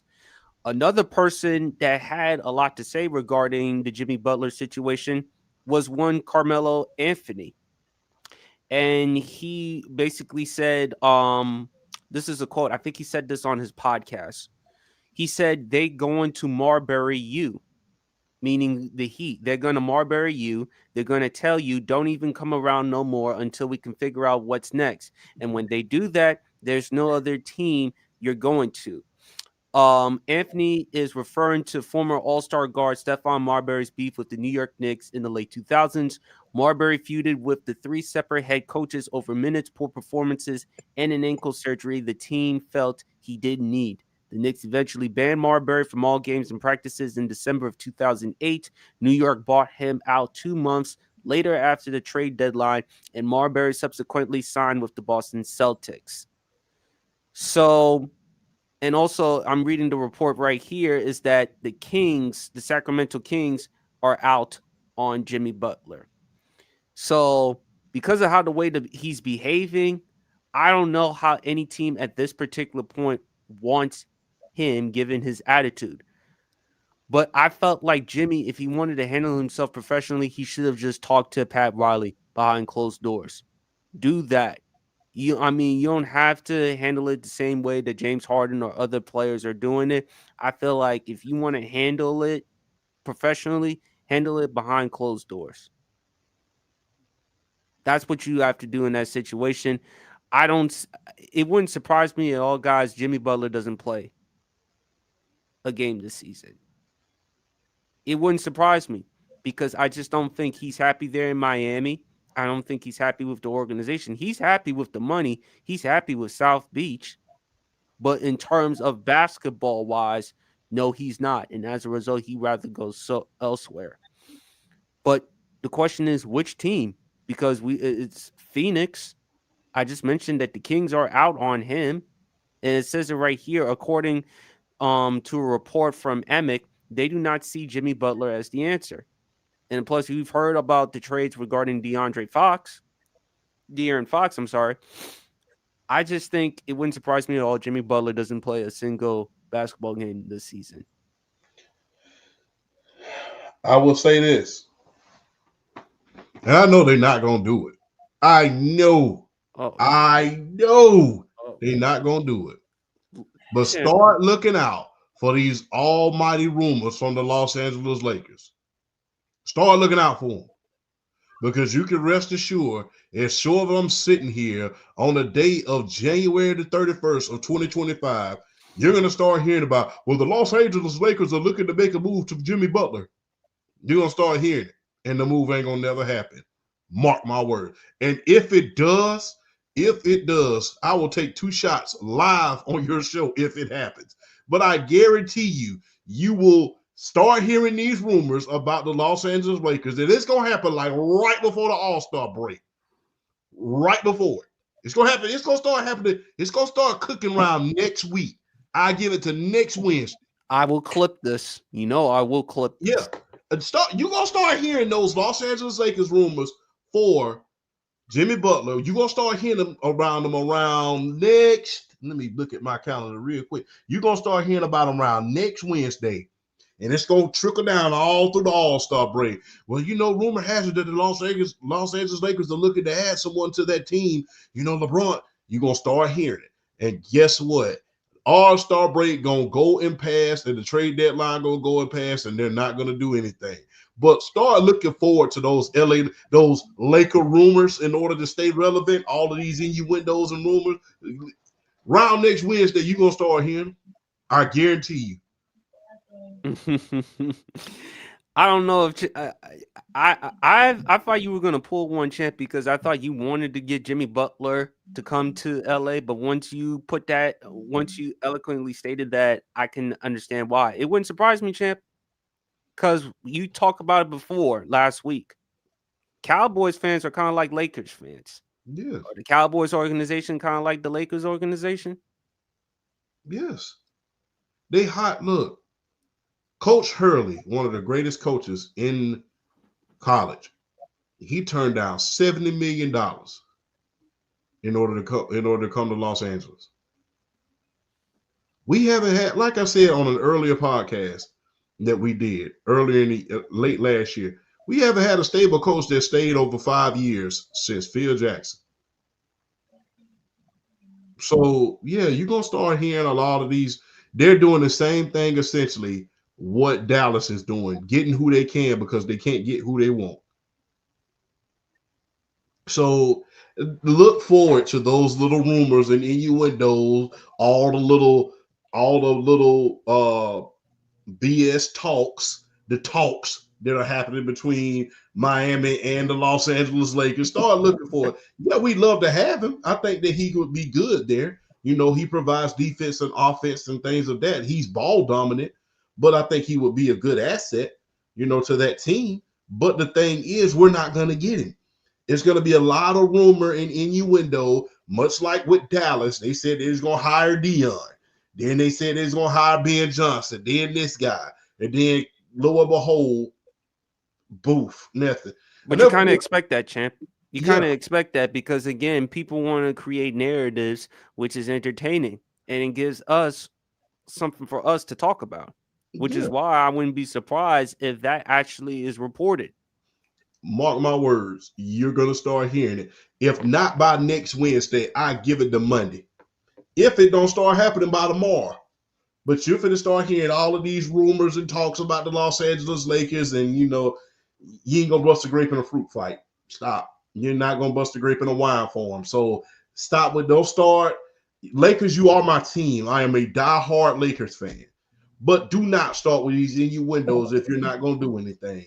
All of these talks and, you know, we're potentially going to do stuff and all of that little yin-yang. Don't start that. If you're not going to do nothing, then be quiet.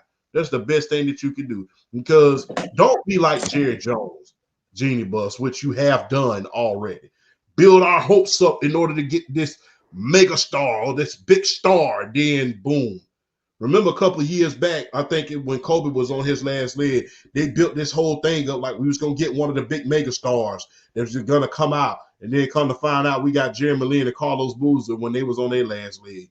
So, yeah, we know you ain't finna bust a grape, Los Angeles Lakers. So go ahead and put your rumors out, because we know you're going to do that because you're the Super Bowl. You're the superstar team in the NBA, but in reality, you're not doing it. All right. All right, guys, let's move back to football. BRF, what were your thoughts on the Bills-Chiefs game? I told you. Mm-hmm. Why?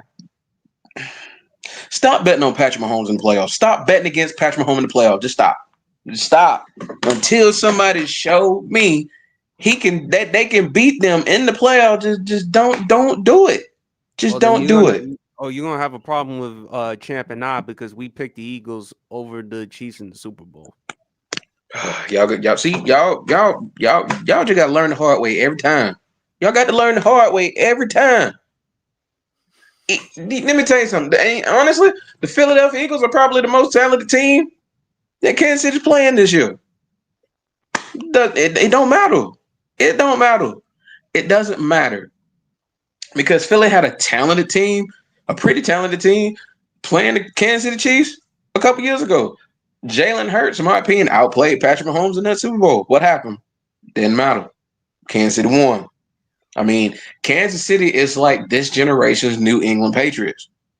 It's like you can just throw whatever competition you can at them. They're going to find a way to win. It never fails. They're going to find a way to win. And I mean, and I'll say this though, just like always, with Kansas City Chiefs games, there's always there's some questionable calls. Most notably, that first down that Josh Allen clearly got that they didn't give him.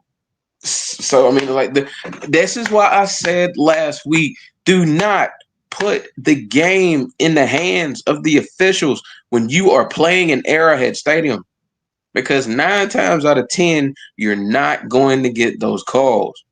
That's just the layout of the land right now. That's just how it's been working.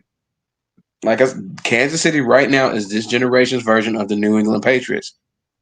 You can't give them too much time in the fourth quarter. Excuse me. You can't give them enough time in the fourth quarter. Patrick Mahomes in particular, you can't give them enough time in the fourth quarter.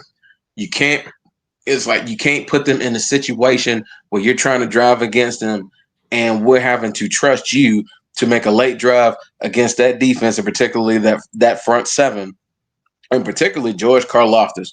I loved George Karlaftis coming out of college. Loved him coming out of college. I just had a feeling his film, his game tape translated well to the next level. And look at what he's been doing since he became a Kansas City Chief. He's their best pass rusher. He's turned quickly into their best pass rusher. So, and the thing is, they got Chris Jones on that defensive line. George Karlaftis right now is their best pass rusher, and Chris Jones is on that defensive line. So it comes down at the end of the day with the Kansas City Chiefs. Can you make more plays than them when the game's on the line? And no one, regardless of talent level or coaching level, they haven't been able to do it. And I'm not going to start picking it. I'm not going to start with the Philadelphia Eagles. If they win the Super Bowl, then more power to them. They came, they outplayed them, they outcoached them, they did what they needed to do. But until somebody show me that they can go blow for blow with the Kansas City Chiefs for 60 minutes in a playoff game right now, I'm not picking anybody. And that includes the Philadelphia Eagles. That includes them. Like that. And honestly, now, I'll say this, like the way, do I think Josh Allen deserves to get killed for his performance against Kansas City? I don't think he deserves to get killed, but he's starting to get on that level. Like, when are you going to do it? You've had more chances against Patrick Mahomes than any of the other elite quarterbacks, and you have yet to beat him in the playoffs. When are you going to do it? We kind of got to start holding his hand. We got to kind of start holding his feet to the fire too when it comes to these playoff performances against Patrick Mahomes, and just not beating him. We can say all we want about, oh no, it wasn't his fault and these calls and da. Don't leave the games in the hands of the officials. And you've had like 3 or 4 chances against this man in the playoffs, and you hadn't got it done yet. So when is it going to happen? It's like we're still waiting. It's like we're still waiting on this rivalry. It's like every era in the NFL has had like a big time quarterback rivalry, whether it was Peyton Manning, Tom Brady, whether it was Joe Montana / Steve Young against Troy Aikman, or whether it was Steve Young against Brett Favre, or just any type of major quarterbacking rivalry that there's been. And we're still waiting on that for this. We're still waiting on it for this era, because Patrick Mahomes is slowly starting to turn into the Michael Jordan of the NFL. Nobody's eating on his watch. Like at the peak of his powers, it took Michael Jordan leaving the game for 2 years, practically, for Hakeem Olajuwon to come in and eat off the table. But Michael Jordan at his peak during the 90s, nobody ate on his table when he was playing. And Patrick Mahomes is slowly starting to turn into that. Right now, the elite quarterbacks are not eating on his watch. Josh Allen, Joe Burrow's the only one that got him. But then they played again in the playoffs. Guess who got his get back? Patrick Mahomes got his get back in the playoffs. So that's Josh Allen. That's Joe Burrow. That's Lamar Jackson. Justin Herbert can't even get past the wild card round to even try to include him in any of this yet. So, I mean, it's like I'm waiting for the next guy. I'm waiting for that guy to step up and make this a rivalry. And I feel like you're not going to make it a rivalry. One time's not going to – beating Patrick Mahomes in the playoffs one time ain't going to do it. It's not going to do it. So, from that perspective, I think the only one that could possibly do something is Joe Burrow. He's already got a W against him. But honestly, I don't know. So it's like still waiting on who's going to make this actually, or who's going to give him the rivalry of this era. We're still waiting on that. So right now, I'm going to say it again. Until I see it, I'm not picking a soul to beat the Kansas City Chiefs in the playoffs. I'm not doing it. And let's make it interesting, since you feel so confident about that, BRF. If you win, that Champ and I gonna have to do something. But if we win, you gonna have to take a shot. Okay. No Don Julio. Right. Julio. Okay. Well, I'm still waiting for Popeyes to release the Don Julio Popeyes food. Yeah, they haven't done it. They haven't done it in Georgia yet, so we still kind of waiting to see on that one. But that's never mind. How come they haven't done it in Georgia? They still got it in Louisiana. No, I was about to. I'd let you know after the show. Well, I know in Louisiana, because again, that's the birthplace of it. But yeah, if you go bring a promotion out there, you got to have a special person bring out the Popeyes promotion. You know what I'm saying? So, yeah. So Well, I mean, Shannon Sharp. No, I don't know if Shannon Sharp beats Popeyes. no, not him. But No. no. But let's go on to the super chat right here from Packers fan. Shout out to you, Packers fan. What do the Packers need to do to win the Super Bowl for the next 50 years straight? Pray like hell. Pray. 50 years straight? I don't know. you. Hey, I got a better chance of dating Megan Good. 50 years? Undertaker. I mean, the closest thing you gonna get to that is probably the Undertaker for 20-something years, but not 50 straight years. I mean, you gonna have no. Can you at least just say in order for us to win a Super Bowl? I mean, I think that I like their roster. Their problem was injuries throughout the season. That's the thing. I just think when they get healthy, Matt LaFleur is still a really good coach. He's still a really good coach. I think for the Packers, when they get healthy, Josh Jacobs is there.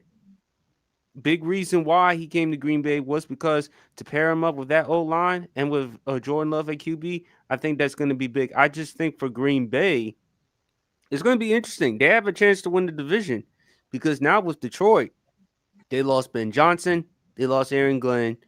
Okay, and you just mentioned they just lost Antoine Randall L. Champ. Mm-hmm. So it's not going to be easy for Detroit to replicate and go back to where you once left. Okay, Minnesota. Okay, Sam Darnold's coming off a good year, but how do you feel with JJ at this particular point? And then when you look at Chicago, okay, Ben Johnson is there. You're taking over this team. Chicago was 4-2 at one point before they lost 10 consecutive games. So we're going to see how well Caleb Williams is going to improve. And plus, the problem with Caleb is he does hold on to the football too long, but at the same time, that offensive line is just dreadful. So, but he's got some pieces. Fortunately for Ben Johnson, hey, you better come up with a scheme or something. I believe Ben Johnson with Caleb Williams, this has to work out because if it doesn't, then I got to fire the GM because the clock is ticking on him. So that's really about it. But I think Green Bay will be fine. But fellas, before we move on to the entertainment, NBA, do you feel like any All-Stars got snubbed? Which All-Star, if you had to say which one off the top of your head got snubbed the most? I got to go Sabonis because with the 42 double-doubles. Yes. Sabonis, yeah. Go ahead, champ. Yeah, Sabonis. I got to say Sabonis. Well, I mean, I don't know what else he could have did.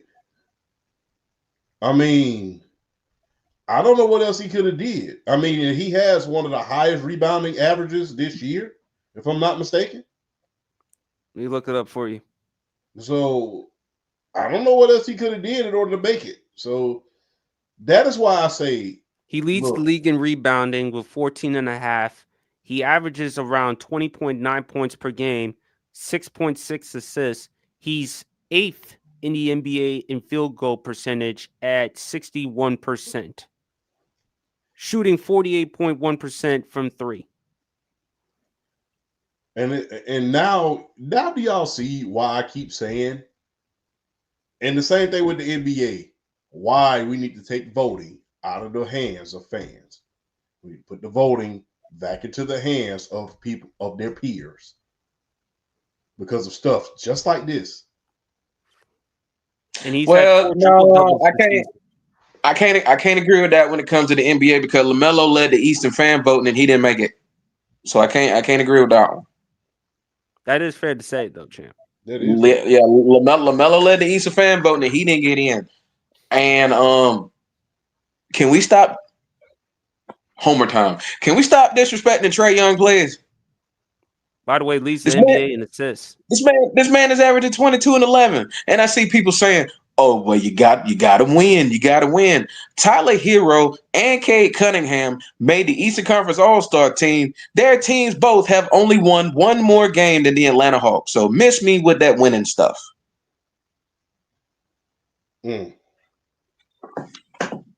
Is it safe to say that the East is outside of the Boston Celtics and like one or two other teams? Is it safe that the East is at its weakest at this point?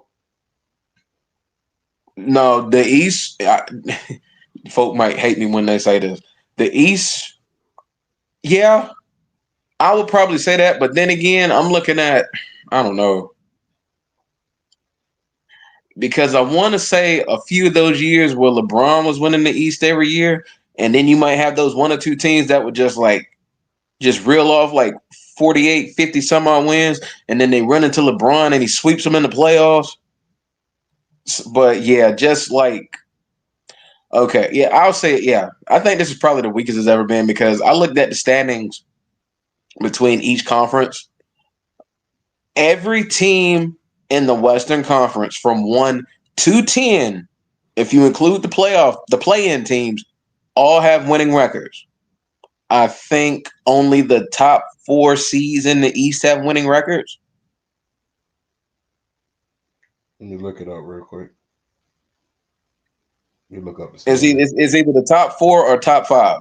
But yeah, like it's not like the depth in each conference is like not even close. No, it's not. Because you got Cleveland, because outside of Cleveland, Boston, New York, and I don't trust Doc Rivers to save my life. Outside of those few teams, I don't really trust anybody in the East. But when you think about, in the West, you have OKC, you got Houston, you got Memphis, Denver, surprisingly, Los Angeles is a 5th seed. And then you have the Clippers, all of them. Yeah, all of them got winning records, even the 10th seed. That's what I said. Yeah, every team 1 through 10, including the play-in teams in the West, all have winning records. Mm-hmm. So, hey. But to me, man, I'm more shocked with Sabonis. I mean, to lead the NBA in rebounding, and you also lead the NBA in double doubles with 42 this season. I mean, next on the list after Sabonis, as far as double doubles, there's Cat, Karl Anthony Towns, Giannis Antetokounmpo, Jokic, Davis, and he's not even in. I mean, if you want to say, okay, he doesn't, okay, but not even in the All-Star team.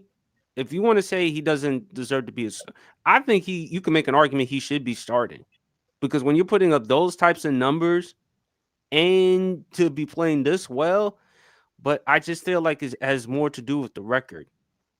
To your point, BRF, Trae Young. Trae Young's averaging 22, and he leads the NBA in assists. And total assists per game and total assists.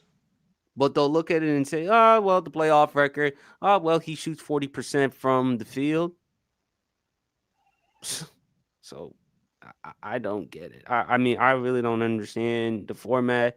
So, look, I haven't been paying as much attention to basketball because of football, but still, like, it really doesn't make sense to me.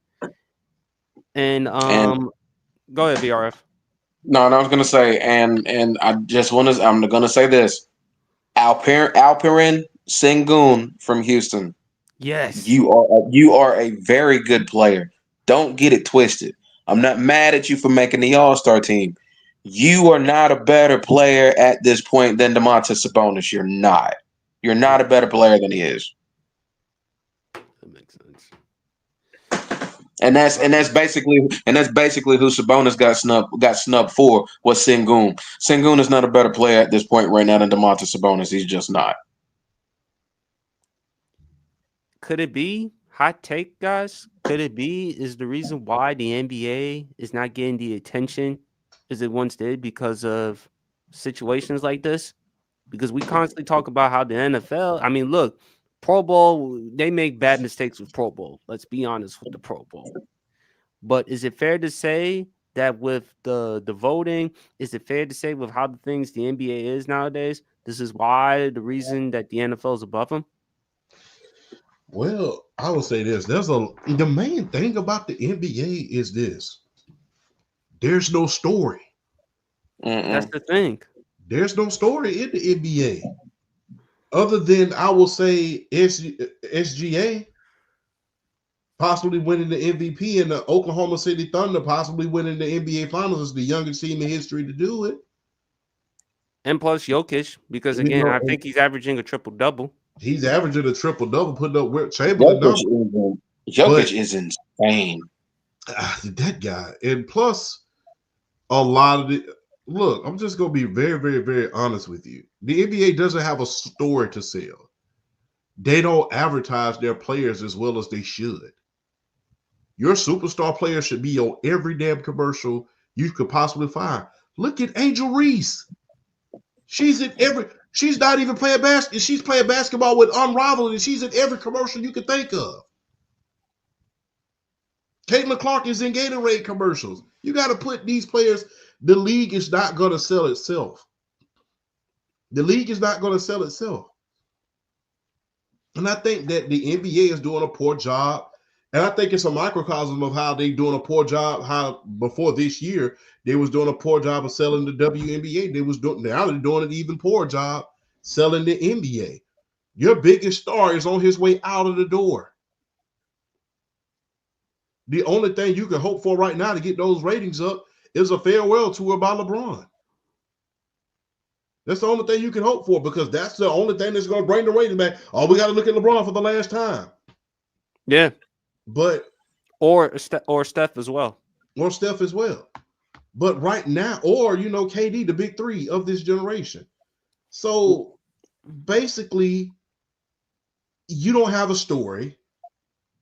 You didn't create the NBA has created these super teams that has not worked out at all. When you think about the Phoenix Suns, some of these teams like that, you're not putting your most marketable teams on the map at this point. Jokic should be on every single. I understand Jokic is shy, and he's not necessarily. He's more Tim Duncan than he is Shaquille O'Neal or any of these other superstar centers. He's very, very standoffish.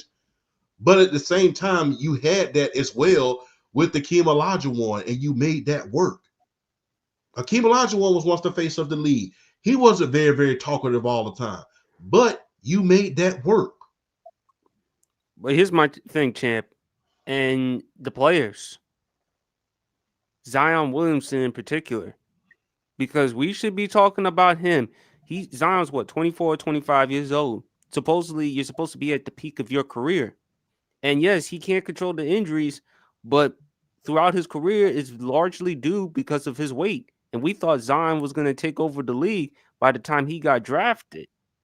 And look, there's still hope for the NBA. I mean, they still got great players. You still got young ones like Victor Wembanyama. You still got a lot of them. I think it's the players. What do you want at the end of the day? Like, what do you want to achieve? What do you want to accomplish? And Adam Silver, the commissioner, what are you going to do as far as marketing them? Like, in order for you to compete against the NFL, you saw what the NFL did on Christmas Day by having the games on Netflix. Then on top of that, having Beyonce perform, not to mention in her hometown of Houston, Texas. You're going to have to compete. You're going to have to do something like that. Hopefully with the NBA on NBC, we'll see. How's the NBA going to be without Inside the NBA? How's it going to be without Ernie and Kenny and Chuck and Shaq? How are they going to be? Hope that works out well for the NBA on NBC, man. And then on top of that, like the players. I mean, what the NBA, what more are they going to have to do as far as instituting policies in order for you to say, hey, this is the amount of games that you're going to have to play in order for you to be considered an MVP, in order for you to win some awards or nominations. So what is it? How much more incentives or things that they're going to have to do just in order for you to get just in order for the fans to get their money's worth? Well, the thing is this. A lot of these players, I'm just going to be very, very honest with you. A lot of these players aren't doing it because they're not enforcing the rules. And the thing is, another thing that I think the NBA is making a mistake of, although the NFL is a cash cow, I can still afford to go. I can still afford the tickets. The everyday man can afford to. Let me rephrase that. Excuse me. The everyday person can still afford the tickets in the NBA. whether you want up in the nosebleed or courtside at a certain point. I think that sometimes the NBA is pricing tickets out of the leagues of the everyday person. Not to mention the biggest stars, the guys who are ruling this league, are not necessarily American superstars. Jokic is not an American superstar. Wemby, although he's great, he's not an American superstar. I think that's a disconnect as well, because guess what? You know, you're an American playing an American sport. Guess what? You don't necessarily have no one that you can relate to. Not only that, some of the stars, they're missing games back to back. And it turns off the hardcore fan. You know, Joel Embiid saying, I'm not playing back-to-back games. Okay, so what are we paying you for? And you hate to sound like the bitter old man, but it's just like, okay, if you're not going to play back-to-backs, why are you making $60 million a year? You're making more than some baseball players, and we all know about them baseball contracts. They ain't no joke. Did you check his career earnings? Joel Embiid has made throughout his career? Almost $200 million. I thought it was 126 million. 126 million. Oh, okay. No, I was including the endorsements and everything. Okay. So yeah, you're making that money. You got to play. I will say this, man. I grew up during the era of Michael Jordan, Kobe, those guys. Those guys always said, I played every game because I always knew there was somebody in the crowd that this was probably going to be their first and their last time being able to see me play. They probably flew in from somewhere. They probably didn't have the opportunity to see me play in their hometown. I probably didn't come there, you know, but they came to see me play. I'm going to play. And that's why they played through injuries. But with all of this load management, guys, some of the fundamentals of the games being lost at a certain point, not a lot of defense, not a lot of clamp down defense that is being played. Guys that are just jacking up threes. Guess what? You got to get back to fundamentals. We saw that in football this year. People kept talking about, I don't think the running back position is going to be obsolete in a minute. Oh, hell no. The running back position came back in full effect. It came back in full effect. So you think analytics has been the problem, champ? Say again? Analytics. Because guess what? Nobody really cared about analytics until this new generation. If you got 40 points, you got 40 points. That's just all of the analytics really didn't matter. I thought you were going to go Charles Barkley mode. If the analytics were back when Jordan played, they would have considered him a bad player. And you go doing Kobe's peak. I think that got in the way too, because he's like, well, he only shot it. But I digress. But there's a lot of problems in the NBA. You got to advertise the product. If you got Wembyama, you got Wemby, and when you got Wemby and Jokic playing on a Tuesday and it's Sunday, there was a time when we saw that. If Shaq and Michael Jordan was playing against each other on Wednesday, you saw advertisement all over the place. You saw it on billboards leading up to that game. And by the time you got to that game, okay, let's go. You got a game like that, advertise it. I mean, you can't. I mean, like I said, in the NFL, the stories tell itself. The stories tell itself. That's the only sports that sells itself. But they do a hell of a job in selling it, because guess what?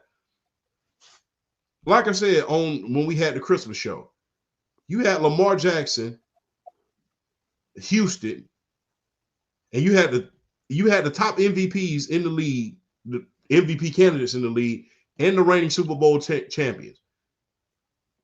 So you had a lot of factors in that game. You had Taylor Swift in there as a factor. You had Beyonce in there as a factor. You had the MVPs. You had all of that into one, and you heard about it all week long. You got to sell it. It's not going to sell itself. Like I said, the NFL does a hell of a job in selling that sport. Granted, they got more time in order to sell it because it's on a week-to-week basis.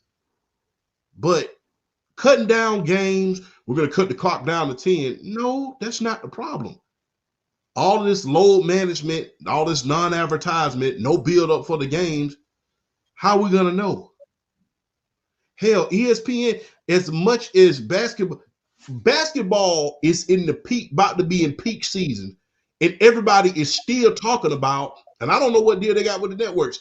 Everybody's still talking about football right now. They're still on the prime mind, on everyone's mind in every single sports outlet. And champ, come March, you're gonna hear more about college basketball. Exactly. And now that the women's basketball is now taking off in the college ranks, and these players are staying longer, and they got their fundamentals down pat, and you seeing all the stars being able to grow up. Now you're going to hear more about women's basketball, more so than you are in the men's side when it comes to March Madness. So now that's another thing cut into your viewership. Especially one of the players from USC, Juju, and don't forget Flage and the LSU team. Not to mention, Coach, the CEO, Coach Staley. Don't forget about those guys. And you got it now. And then in April, guess what? You got something else cutting into your viewership. That being baseball. And then April, you got the NFL draft. Yeah. So you got to do a better job of selling that product. It's a shame that right now, when I turn on every sports station, the only thing I'm still hearing about is the Super Bowl. Now, you're going to hear about the Super Bowl, but that should not be the only thing that I'm hearing about. I don't know what kind of deal they have with the networks or whatever, but guess what? You got to put the sport out there. Because when it comes to the highlights and everything about that, they're becoming about as irrelevant as hockey is. And that's a damn shame. Yes. But again, I mean, I'm glad you brought. I mentioned analytics champ with Charles Barkley. I still laugh when he brought up the quote, "Analytics never got the girls in high school." It didn't. It really didn't. And I'm just laughing because Chuck is so hysterical. Analytics is kind of like a bunch of useless stats on the paperwork. Because when Jordan was scoring 50, we didn't care about the analytics. When Kobe was scoring 81 points, we didn't care about the analytics. It's only when you get into this new age, everybody wants to start talking about analytics. And hey, analytics don't wear sneakers on the basketball court. It doesn't wear shoulder pads in the NFL, and it doesn't carry that blade when it comes to hockey. So, and it doesn't swing a baseball bat when it comes to baseball. And at the end of the day, all of these analytics, guess what? When you put them all into its perspective, they really don't matter. Andrew Bynum got drafted because of analytics. He was a 10th overall pick. 10th overall pick. He got drafted because of analytics. Yep. And he did not last very, very long. He lasted for what he was needed to last for, but longevity, not so much. Well, that was because, again, it was reported that him and Kareem didn't, for some reason, they didn't work out. I heard, according to Stephen A. Smith, Kareem Abdul-Jabbar said he recalled Andrew Bynum saying, "I have learned enough." Damn. So it's crazy. So, but anyway, let's pay attention to something that we all love. Let's get into some entertainment, wrestling. No matter about analytics and stuff like that. Now, favorite BRF, I'll let you go first. Favorite Stephanie McMahon moment. Oh man. The more we look at Steph now, I think the more we really appreciate her character and all the character work that she's done, whether it's, initially being introduced to the WWE on television, turning on Vince, if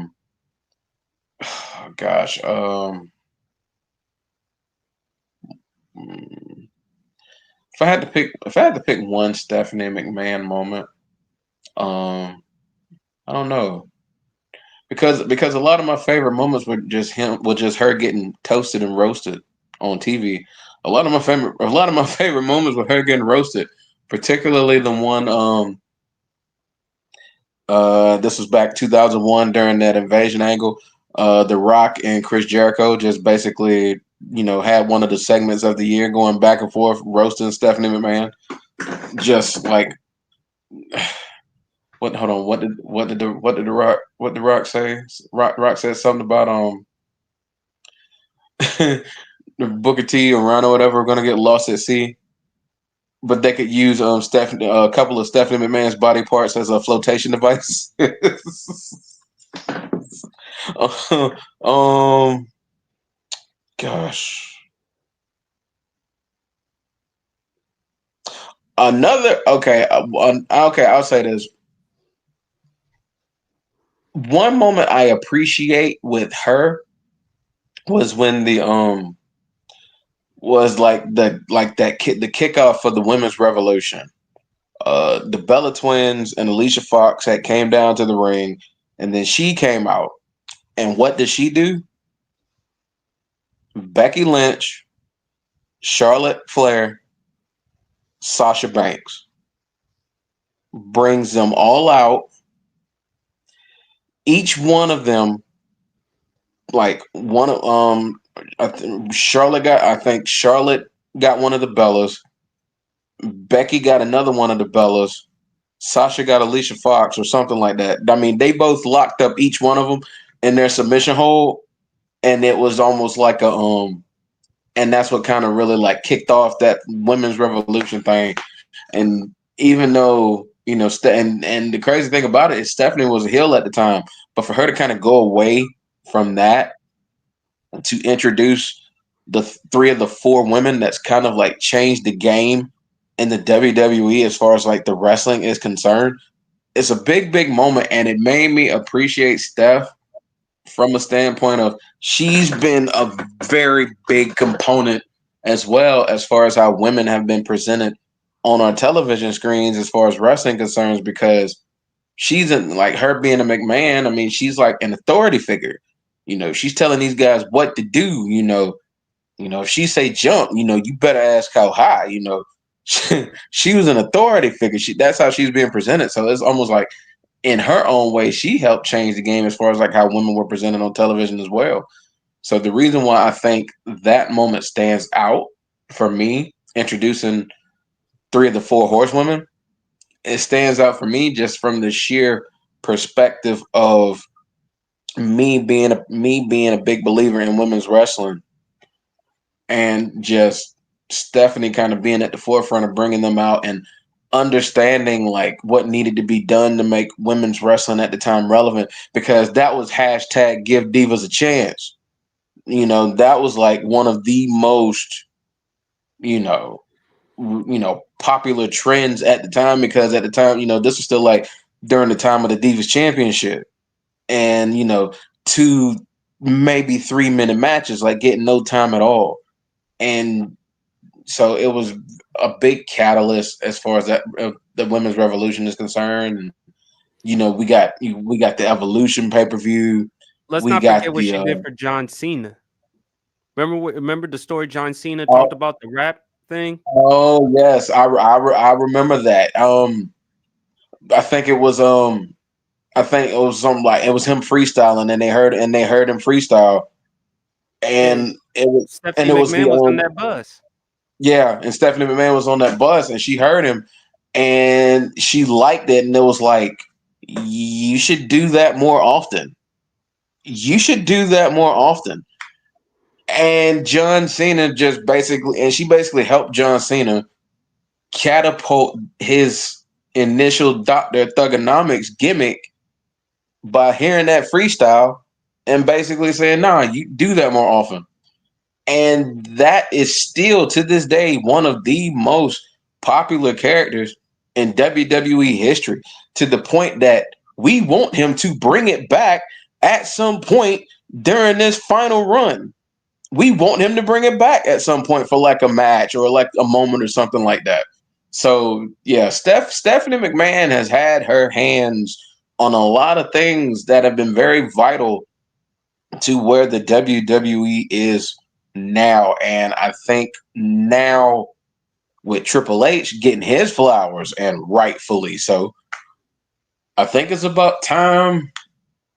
I'm a Kickstarter. I'm a Kickstarter.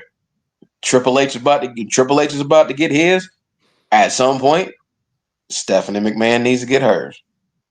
So yeah, And like I said, she had I mean, there was like a lot of comedic moments with her as well. Like I said, Rock and Chris Jericho just basically owning her on the mic every chance they got. Um, being one of the better sellers of the Stone Cold Stunner when Stone Cold got her a few times, being one of the better sellers of that move.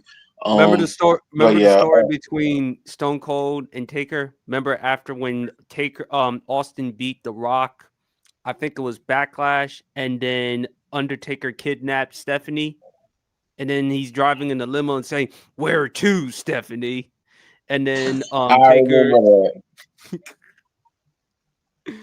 that was hysterical, man. Oh, the whole the sacrifice angle.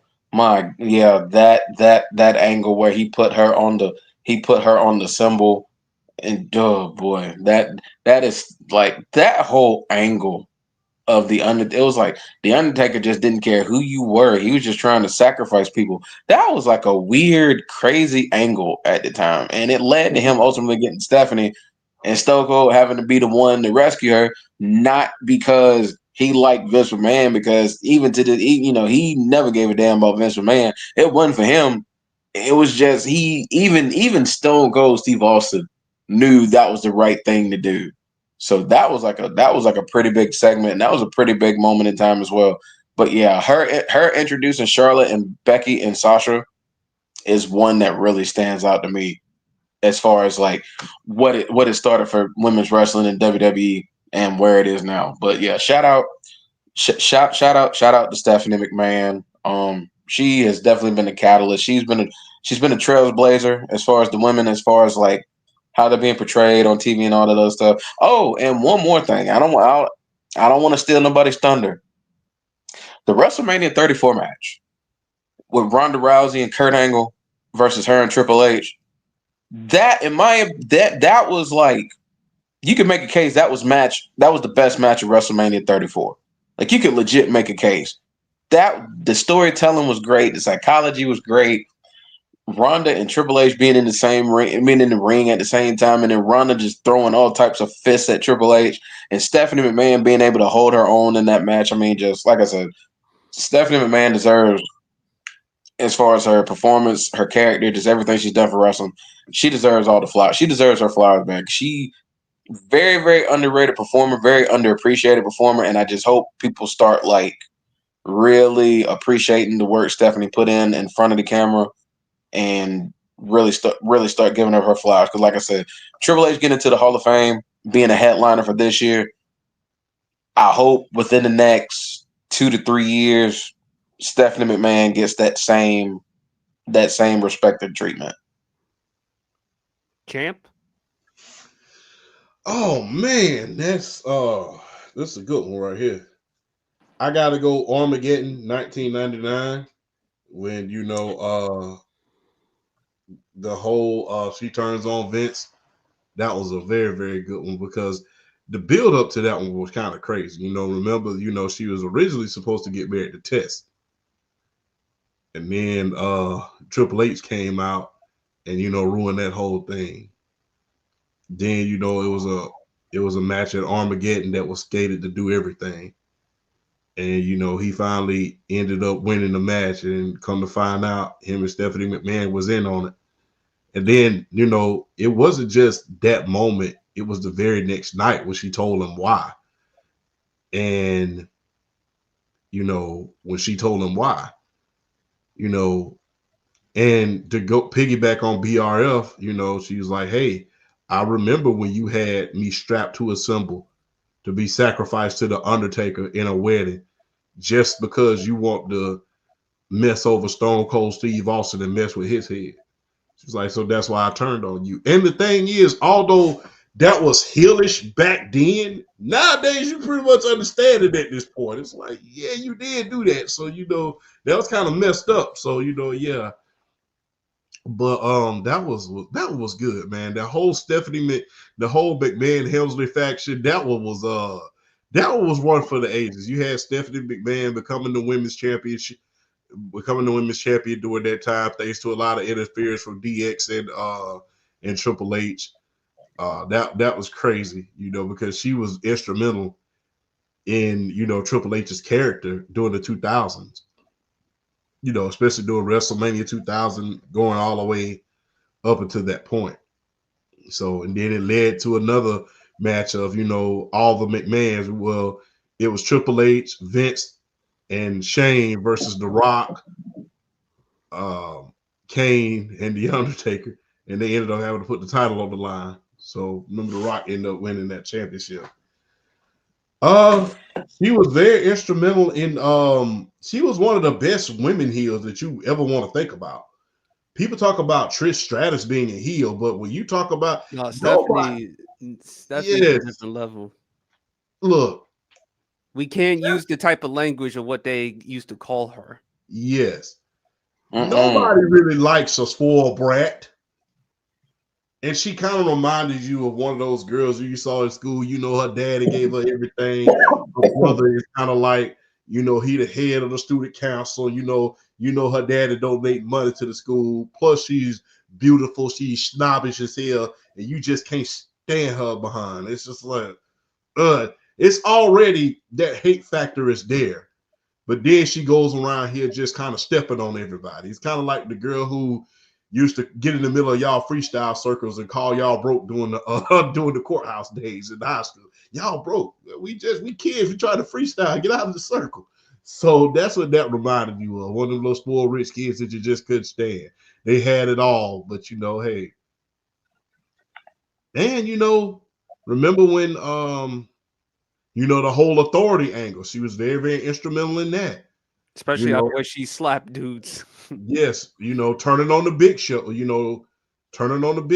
making the Big Show hit Dusty Rhodes, knocking him out, Big Show, knock him out. Or I'll stick the shield on him. So, remember when, crazy moment when, the Big Show leaned over to Dusty Rhodes and said, "I'm sorry, Dusty." Dusty shook his head, yeah, and then, he ended up knocking Dusty on out. God rest his soul, man. Great Dusty Rhodes. Getting stunned, that little rivalry that Chris Jericho had late in the Attitude Era. That one was a good one because it led up to Triple H and Chris Jericho going at it, and Chris Jericho for like 30 seconds winning the WWE title before they fired Earl Hebner and they turned it back over. Oh man, so many moments, man, when she a lot of times when she accompanied Triple H down to the ring, that was great. Not to mention when they had that little incident where her, Vince McMahon, and Trish Stratus, when they had that little bucket full of all that sewage and stuff like that, and they was throwing it on Trish Stratus on Monday night. That one was crazy. That one was crazy. Man, it's so many, man. Big ups to Stephanie McMahon, going from the sweet, innocent, young lady, that was getting kidnapped by the Undertaker that you really felt for, to just becoming this just spoiled brat that you just love to hate. Like I said, she just reminded you of one of them girls that was in high school. My daddy's gonna give me this. Like, don't nobody care. Get out of here. Like, what are you doing? Nobody cares. That's what that reminds you of. She was more fun as a heel than a babyface because, again, you couldn't relate to her as a babyface because, again, you're daddy's little girl. Your dad owns the business. Yeah. Your dad owns the business. It's like, hey, you a character, but, whatever. But, finally she had her coming out party at Armageddon, and then that's when it went from there. The whole McMahon family faction was good. And look, although Paul Heyman was a good writer for SmackDown, she was the catalyst for the Ruthless Aggression SmackDown. Introducing the new tag team champions and having Kurt Angle and another guy who we all can't name at this point, who he's already said had his best match with, CB. Kurt Angle and CB having the tag team title, one of the best technical wrestling duos probably since Davey Boy and the Dynamite Kid, God rest his soul. So putting that together, Brock Lesnar being the champion, being the babyface on SmackDown, her and Vince going at it in a throw in the towel hardcore match. Oh yeah, what was it? The I Quit match. I think Yeah, it was I quit that. yeah, I think it was at No Mercy. yeah, 2003. Yeah. Had Vince quit, he would have to quit the business, and had Stephanie quit, she would have to give up the general manager job at SmackDown. Yeah, and then that began the whole era of Vince McMahon just trying to torture the Undertaker. Yeah. So yeah, she played an integral role in the general manager position. Now the best general manager was Teddy Long, but Stephanie SmackDown or managers in general. was SmackDown. Okay, okay. Hey, and you all know why I like Teddy Long as the general manager. Tonight you will You're go gonna go one on one-on-one one with the Undertaker. You think you finna have a good night? He finna bring out the real final boss on you. So yeah, but she set the tone as far as being the general manager is concerned. And this was during a time where you can live, and then back when they were younger, you can legitimately say Shane had more of an impact on the business in the early days. Like during the late Attitude Era, people always thought it was going to be Shane that had more of an impact. But as time went along, it's like, oh, Stephanie got more of her claws in this business than Shane does at this point, and she's doing a hell of a job in doing so. So, got to give it up to Stephanie McMahon, the $1 billion princess. Plus, man, look, for you to have that theme song, I'm all grown up, and then Eve rapping in the background, yes. that's one for the ages, man. That's a hell of a theme song, man. That's one thing I give Stephanie McMahon credit on. She's always had good interest music. I will give her that. Because when she first started, she kind of when Triple H started using the game, the intro song he uses now, she basically took his old one, and that one was a good one. And then when she finally got her own, the all grown up one, like Champ was talking about, my favorite one was "Welcome to the Queendom," the one she used when she was in the Authority. That was my favorite one. She's always had good interest music. I give her that much. I have a couple of good Stephanie McMahon moments. Remember Stone Cold Steve Austin when he ripped Stephanie McMahon's shirt? Remember that one, Champ? Wasn't it the one? Wasn't it the one where she was trying? Where he was like having to sell beer and hot dogs or whatever for Yes. the Yes. Yeah, yes, I remember that one. I gotta admit, Stephanie McMahon, I loved her more as a heel than a babyface. She was unapologetic more as a heel. I did love the Authority part. Her and Triple H going up against Daniel Bryan and the Yes movement. I did love that one. But Stephanie McMahon, yeah, that's about it. And shout outs to her. I mean, just setting a great example for women's wrestling. She definitely had the entrance songs. Especially, I mean, y'all stole all my thunder, especially with Eve rapping. But I think No Mercy 2003 stands out to me between her and Vince, because Vince, being the biggest heel going up against Daddy's little princess, even though she's making a name for herself and standing out, I got to go with No Mercy 2003. And Steve, when he stunned the entire McMahon family. And then when Stephanie, and when Steve was expecting the kiss from Stephanie slapped him. And then Steve's like, I wish you didn't done that, but I'm kind of glad you did. And then stunned her. So, I mean, I love that. And I just loved about Stephanie's aggression. And I mentioned that she helped out John Cena's career, because who knows what could have happened with John Cena. Imagine her. I mean, had it not been for her listening to John Cena's rap style freestyle, who knows what could have happened for John Cena. So big shout outs to Stephanie McMahon. But Triple H, y'all, finally inducted to the Hall of Fame. He's going to be the headliner. It was great to see HBK, Shawn Michaels, The Undertaker there, Stephanie McMahon there. We've had conversations about Triple H. We had the conversation about what if Triple H had won the curtain call back in 1996. But sometimes things happen for a reason. Triple H ended up becoming one of the biggest heels, not just in WWE but in the wrestling business. If you say otherwise, just ask good old JR. He'll explain it for you himself. But and especially how he's learned the business from his predecessor Vince McMahon, and how he's done a fantastic job. I mean, now Raw on Netflix, everything else, you see what he's also doing, not only with the men's, but also with the women's. You've seen the impact that he's doing behind the scenes. Him and Sean with NXT. And he's done a lot for this business. And, not only as a wrestler, but also behind the scenes. And I think we should give him more respect because, again, people just knock him because of the McMahon family. And I can't give you the exact quote in which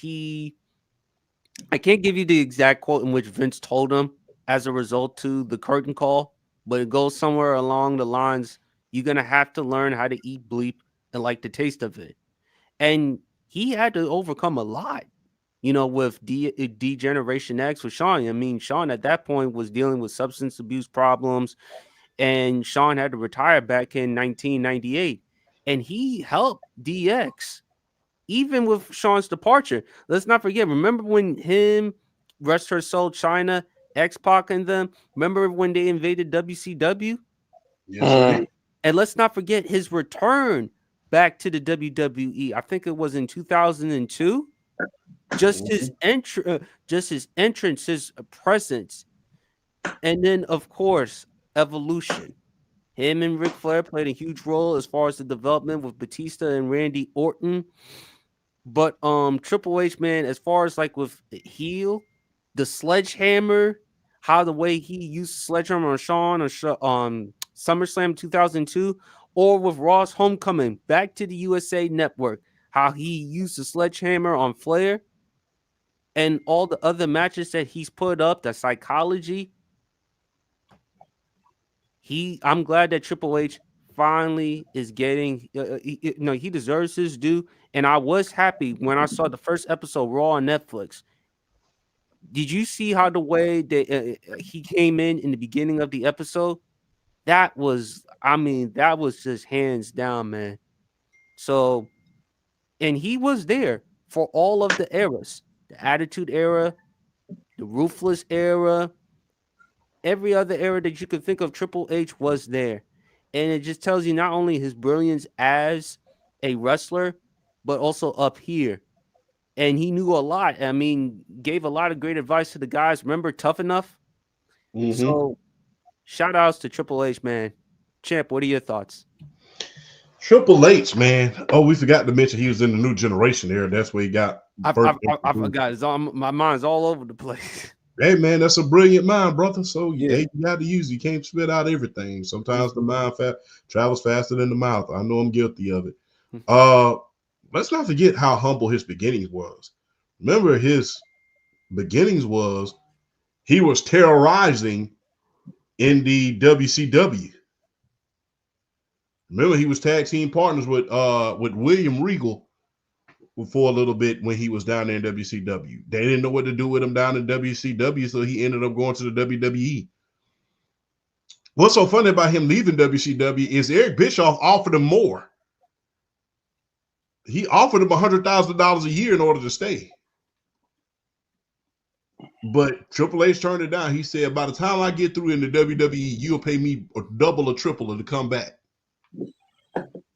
So, and one thing you gotta admire about Triple H, and that's one thing that I took from Triple H as a young kid, and even in my adult life. Hey, you gotta want it. Triple H was a bodybuilder, and his one goal was to be in the business.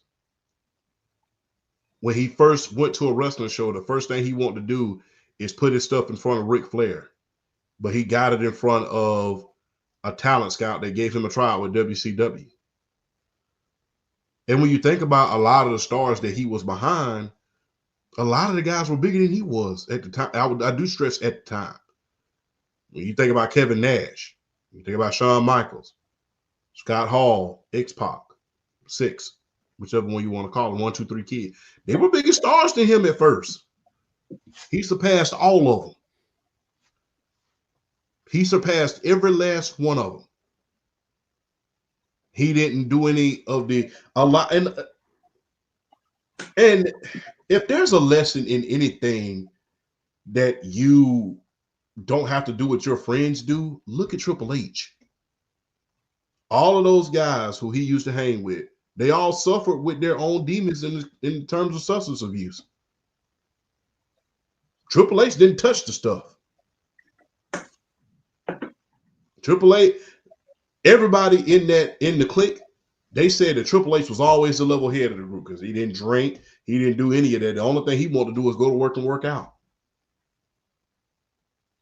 So if that's any example of, okay, yeah, you guys are having fun, but I'm going to do things the right way and I'm going to go my own way and lift weights and learn the business from front to back and be a student of the game, that's a prime example of that. And when people say, "Boy, birds of a feather," hey, you never heard about Triple H being found nowhere where he wasn't supposed to be. So if that's any example of how serious he took his career and how serious he took the business, it was that right there. And I'll forever admire Triple H for that. Because like I said, when you think about some of the guys who he was hanging out with back in the day, guess what? Yeah, those guys was into a lot of crazy stuff. But like I said, Kevin Nash, everybody said every time you saw him, he wasn't drinking. He was in that gym pumping iron. He was learning stuff. He was doing his research on stuff. And if that's any indication of, hey, just because you're in an environment where people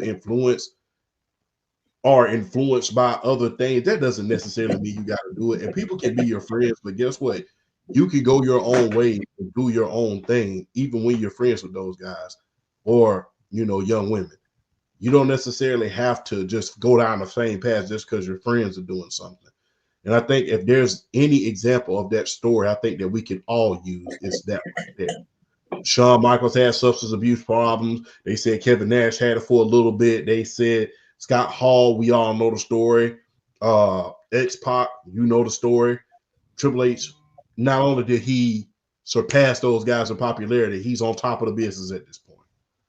So it's amazing to me how during that time he stayed level-headed compared to the rest of them, because you would have thought, hey, if I was going down with them, I would end up in the same problems. But he always still stayed mild-mannered, and that's what's so great about him, and just his business savvy, just how brilliant he is. BRF, man. Man, yeah. I mean, you said it at the beginning of another segment, y'all know I've been kind of riding or dying with Triple H as far as like him getting his own year to be the headline act for the WWE Hall of Fame. And I saw the video with, they just thought they were doing like just mainly like promotional stuff, him and Nick Khan. And then Shawn Michaels came out, then Undertaker came out, and then basically it was just, they revealed to him that not only are you going to be the headline act for the Hall of Fame, Nick Khan was in on it too. So Nick Khan knew about it too. So it's just you can only imagine the emotions that were going through him and him seeing what he means to the people around him in that company right now. I mean, it couldn't do nothing but just made him feel like the best man possible, like he's on cloud nine or something. But he deserves this. I mean, the man he's done so much for the business. I mean, say what you want about Triple H as far as like a lot of people didn't like his wrestling style, him being, 260, 265, 270, but like not like your traditional, like you see a lot of the 270, 75 pound guys nowadays. They're like kind of like the power based game, nothing too innovative, not necessarily technical. Like Triple H's technical prowess in the wrestling ring should not be slept on. The man was a very, very, very good wrestler, and him getting the recognition now is well deserved. I mean, he's got really more moments than you could count. Like, when he going back to his DX, the beginning of DX, those days with Shawn Michaels and the shenanigans and everything they did, everything they put Sergeant Slaughter through, like where they wore the face guards. When Sergeant Slaughter was in the face talking, to him because the man was always spitting in their face. Let's not forget So, Monica Lewinsky. oh my God. The speech, oh Lord, oh my God, we don't even need to talk about that. If you know, we don't even need to bring that one up. But yeah, like the Sergeant Slaughter stuff, like they wore the face guards at first, and then he was still talking to him, and it was still bothering him. So they put the windshield wipers on the face guards, and they were just messing with him like that. And oh man, it's just like people.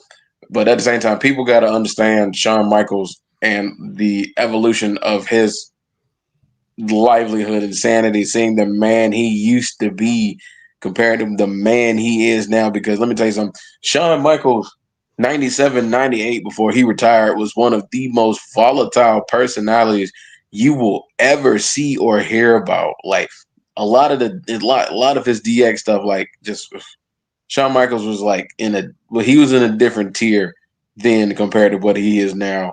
But going back to Triple H, like the reformation of DX with China, RP to China, X-Pac, New Age Outlaws, Billy Gunn, Road Dogg, and just like being like, making DX like a face group and one of the biggest face groups of that era, like invading WCW, cosplaying the Nation of Domination, just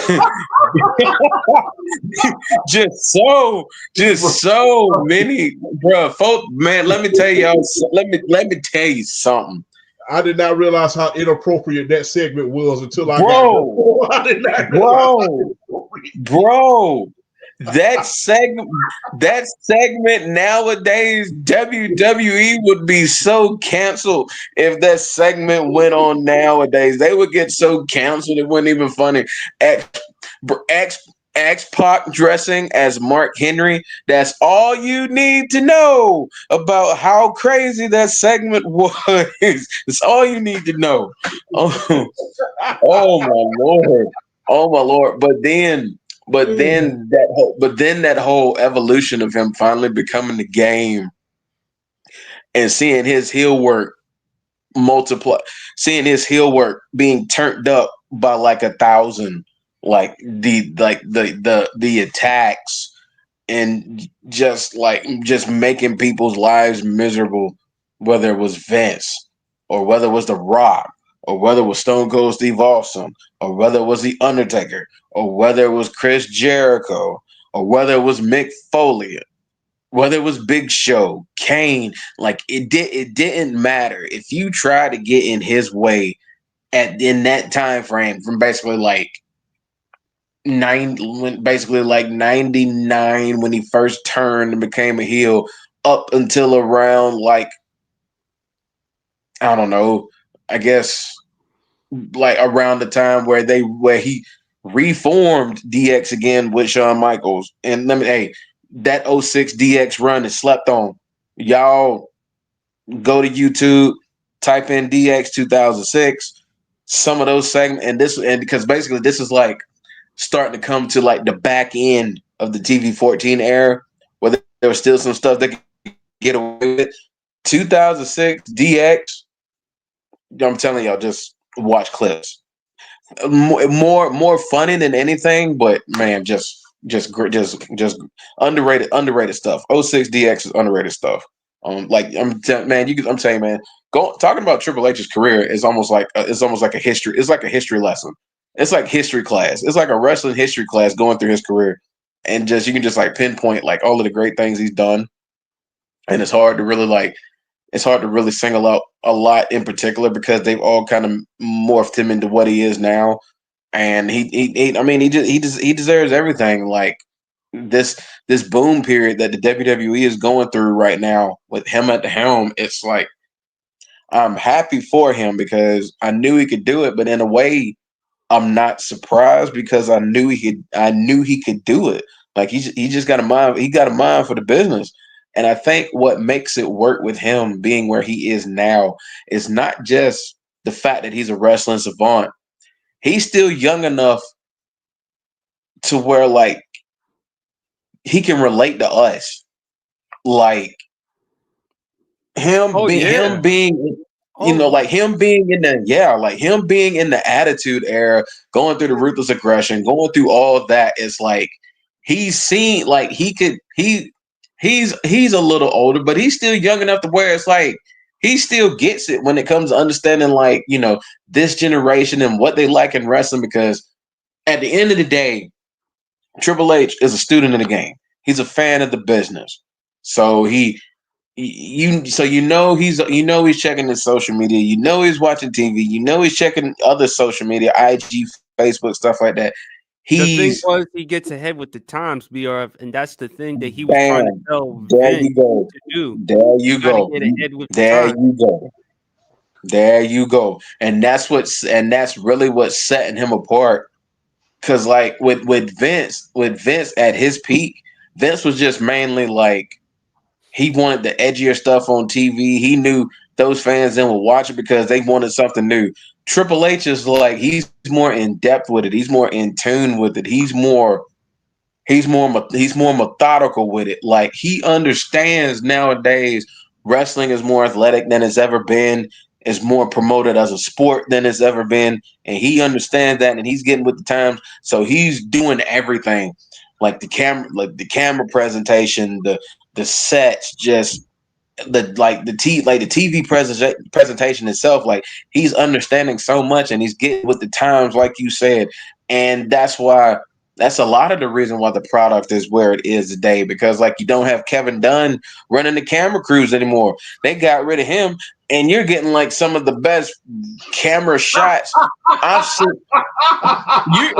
No, I'm just saying. Chip, that's a fact. Jim Cornette called him out on Oh it. my God, bro! Boy. That's the first thing I thought about. Boy, they got rid of Kevin Dunn, and this camera work just went up by like 1,000. Like some of the best camera shots I've ever seen is like nowadays with like particularly like with some of the TikToks, like some of the like a couple of the TikToks where they're basically going from like they hit like every single big spot in like chronological order of the match, and some of the camera shots like the Braun Breaker, like the spot where Ludwig Kaiser's trying to run from one side to hit Sheamus with that drop kick. Braun Breaker runs from the other side, catches up with him, and like they pan it out, they zoom it up, and you just see the full camera shot, and you see Kaiser getting going, and then Braun Breaker basically having like a half the ring. He basically gave Kaiser a head start, and Braun Breaker just runs clear across the other side of the ring at speeds wrestlers aren't supposed to run at, and the camera just shows the entire thing, and it's like one of the coolest things I've ever seen. Like and it's just Triple H understanding the fans and understanding what he needs to do to make his product what it is. And it's just like I said, it's just a testament. Whether he's a wrestler or whether he's the COO or being the chief content creator now, man, the man just it's like he understands his business. He's loved this business, but he knows what works. He sees what works, and he's going to try it. Whether it sells, whether it produces ratings, whether it doesn't, the man isn't scared to try something new. But it's just that a lot of the stuff he's doing is working. So shout out to him. I don't need to say anything more about that man that hasn't already been said. I'm proud that he's getting the headline, the Hall of Fame for WrestleMania 41. I'm glad he's getting the headline, and he deserves the headline. The question I have is who's going to induct him? I think it should be Shawn Michaels. I mean, he has to return. I think it's him or Steph. I think it's either going to be him or Stephanie. Him or Steph, because I feel like, look, Shawn, Triple H did it for you at your Hall of Fame back in 2011. So I feel like you should return the favor. But if the wife is saying, look, Sean, I know, but at the same time, I'm still his woman. I'm the mother of his 3 kids. Hey, I ain't got no problem with that. No wonder why Yeah. Champ was laughing once BRF was mentioned Kevin Dunn. I mean, he probably had to be watching some Jim Cornette because again, Jim Cornette was saying a lot of stuff about Kevin Dunn. That's the reason why I was laughing, because him and his beef with Kevin Dunn. Because I mean, hey, people call God. people call Jim Cornette crazy, but hey, you got to think about it. Some of his craziness is quite valid at a certain point. So Yeah, A lot of Jim Cornette's craziness is valid, where people want to admit it or not. And I didn't even realize he had I've heard him talk about Kevin Dunn on certain equations. BRF. I cannot use the exact term, but there's this type of list that he has. If you go on YouTube, the list of people that he despises. I think I have an idea of what I think I have a really good idea of what he calls this list. But yeah, that's definitely yeah. The bleep. Yeah, exactly. And Exactly. as soon as he saw Vince Russo's name number 1, he put him number 1. And we all know how he feels about Vince Russo. My Lord. I hope in my lifetime I never tick a person off to the point where they hate me that much. I hope I don't ever, if I ever made anybody mad like that, I'm gonna apologize tomorrow, because man, I don't ever want to make a person that mad to make them hate me that bad. Man, I would love to be in a podcast room with the 2 Jims, Jim Cornette and Jim Ross. Mm-hmm. Now it just makes you feel like a child all over again. Like listen to how they speak about wrestling, the psychology of it, and everything else. It's just so. And by the way, Dark Side of the Ring is coming back. So on March, I can't wait to watch them episodes, man. But Jim Cornette, colorful. But big ups to Triple H, well deserving of the Hall of Fame. He definitely deserves every bit of it. Really happy for him. And student of the game, no question about it. But fellas, one last topic. Champ, you go first. Favorite Mary J Blige track? Oh man, the queen of hip hop and R&B. Gotta love it. I gotta say, You Remind Me, and the remix and the real one, and the original one. That one was good. Man, so many. No More Drama, Family Affair. So that was good. Dr. Dre did a hell of a job with that beat, man. Yes, you did. Yes, he did. Mary J. Blige, so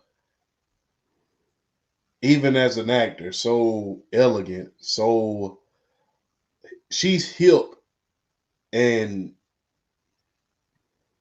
gangster all at the same time, because she has that sweet demeanor, but you also know she's not to be played with. And I think that side you are able to see more as she plays in Power. I mean, I think that's, even though you're acting, that's just yourself turned up to like the max. And I think that's a good indication. But a Family Affair, Take Me As I Am, that one was good. I mean, the way she was able to, the first thing you think about when you hear that beat from Lonnie Liston Smith, the jazz artist, is you think about Dead Presidents, and she made you think twice about that. You Remind Me, and you gotta, man, I Can Love You Better Than She Can. That was a good one as well, man. I'm surprised you didn't mention Real Love. Yeah, Real Love was man, it's so many, man. And look, one of the best duets of all time, her and Method Man, All I Need to Get By. Yes. You're all you're all that I need. I'll be there for you. If you keep it real with me, I keep it real with you. Hey, that team up, you could not get any better than that. That one was I'll give special. you a track, champ. Yeah. Remember when she used to dated KC from Jodeci? Remember that track they did together? I don't want to do anything else. Oh, I forgot about that one. I forgot I about did that one. too. I did I too, to be love that honest. beat. I did too. That's why they call you the New Jersey Genius. I had forgot about that one. That was good. That was real good, man. Mary J. Blige, man. I can't say she's underrated. She's the queen for a reason. They call her the queen of hip hop and R&B for a reason. And I'm so happy. And she could rap too, because she did her thing on Touch It, on that verse when she did with Touch It with Busta Rhymes, man. Oh yeah. Yeah. And she was a cash cow, to be honest with you. Remember when she did Cassidy's I'm a Hustler? Yeah. I hustle 7 days a week, and that was everything was real good too. Everything was real good too. It's so many. She was the hip hop version, in my humble opinion, of Whitney Houston. She was the hip hop version of her, because the thing was, she was able to rap. She was able to bring that New Jack swing into full fruition. Big ups to the person who was managing her back then when she was at Uptown. We all know the name. We ain't got to say no names on television right about now, but big ups to them for understanding the talent that she had and putting it in the right place. And once she left, them, then she was able to put herself into a lot of great positions as well. So big ups, because, hey, what's the 411 was great. Performed it on MTV Raps. It's so many that it's hard to name. And that's how come I call her the Whitney Houston kind of hip hop and R&B, because guess what? She was so hip. She reminded you of she had multi-talented she could sing her behind off. She could rap. She could be classy. And at the same time, she could be all of these things in one.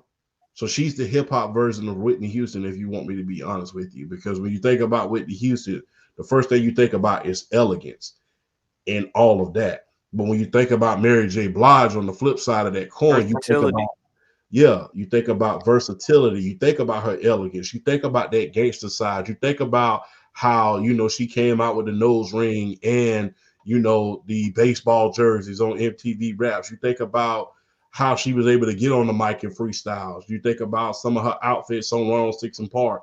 So, yeah, that's how come I compare to that. Like, she was the hip hop version of Whitney Houston, and she is and still is something special. And like I said, the fact that she's acting right now a little bit more than ever is kind of crazy, man, because like I said, you're able to see that, you see her elegance, but you see that side of her where it says, I don't take no stuff from nobody. So you're able to see that in power. And I'm glad we're seeing that, man. All of the I won't even say old school, because guess what? You still going. It wasn't like when we was kids, some guys had a decent run and then you never saw them again after a while. It's like she evolved. And I think we talk about that on the show a little bit every week when we talk about certain people. She was able to evolve, and guess what? It helped her throughout the years, and now we're seeing it on the big screen on Stars and Power. So big ups to Mary J. Blige, man. She gave you the hits that you loved, and she was able to do a lot of amazing things. The only person that we ever seen, look, Wayne sold 1 million in a week. Mary J sold 800,000 within that same year in a week. Oh yeah, her album that year. Yes, she moved 850 units, including with that track Just Fine. Yeah, Just Fine. She did that in a week. And people didn't ever think that could happen again when it came to Lil Wayne.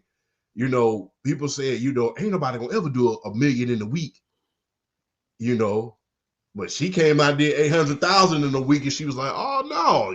Remember, I'm the queen too." So, hey, so when you see things like that, and that was some of the last selling of the albums that we've seen, as far as hard copies were concerned. So that was some of the last albums that we seen during the CD and tape era. So big ups to Mary J. You made the hits that we loved. I'm still rocking it. I still remember that one. I still remember the "You Remind Me" track. I was playing it earlier. Big ups to PSP for giving me the introduction artwork, and we was able to do some things with that. So big ups to PSP, man, because that brings out a more creative side of myself. So it's like, hey, promote it. So I appreciate that. That was cool. Anytime. I'll go. I don't want to do her and Casey that track. You gotta believe. You gotta believe. Like I said, man. In words of Stone Cold Steve Austin, DTA, don't trust anybody. But when you listen to the track, especially when Mary goes in on the last part of the song, almost at the end of the song, her voice, it just grabs you. It just grabs you. So you gotta believe. I love that track. I also love I'm Going Down. I also love I'm Going Down. That was a really good one for me. Just Fine. But man, when she did Cassidy's I'm a Hustler and hearing her spit, man, I mean that's what that's what got me going with Mary J. Blige, man. The Queen of R&B. Champ, you said it. She's the hip hop version of Whitney Houston. I was kind of thinking Anita Baker a little bit, but man, Mary J. Blige just fun, energetic, hit back in those days with the baseball jerseys, the basketball jerseys. Definitely one of a kind. Queen of R&B music. Love her music, man. So, what's the 411 but Real Love? That's the type listening to the beat, listening to her sing, that's the type of song that inspires you. That's going to make you feel like somebody out there really loves you for you. And sooner or later you're going to find that true person that really loves you. So that's what I think what she was saying in Real Love. So I love that one. BRF. Whew. Mary J. Blige, man. Where do I start? Man. Oh Lord.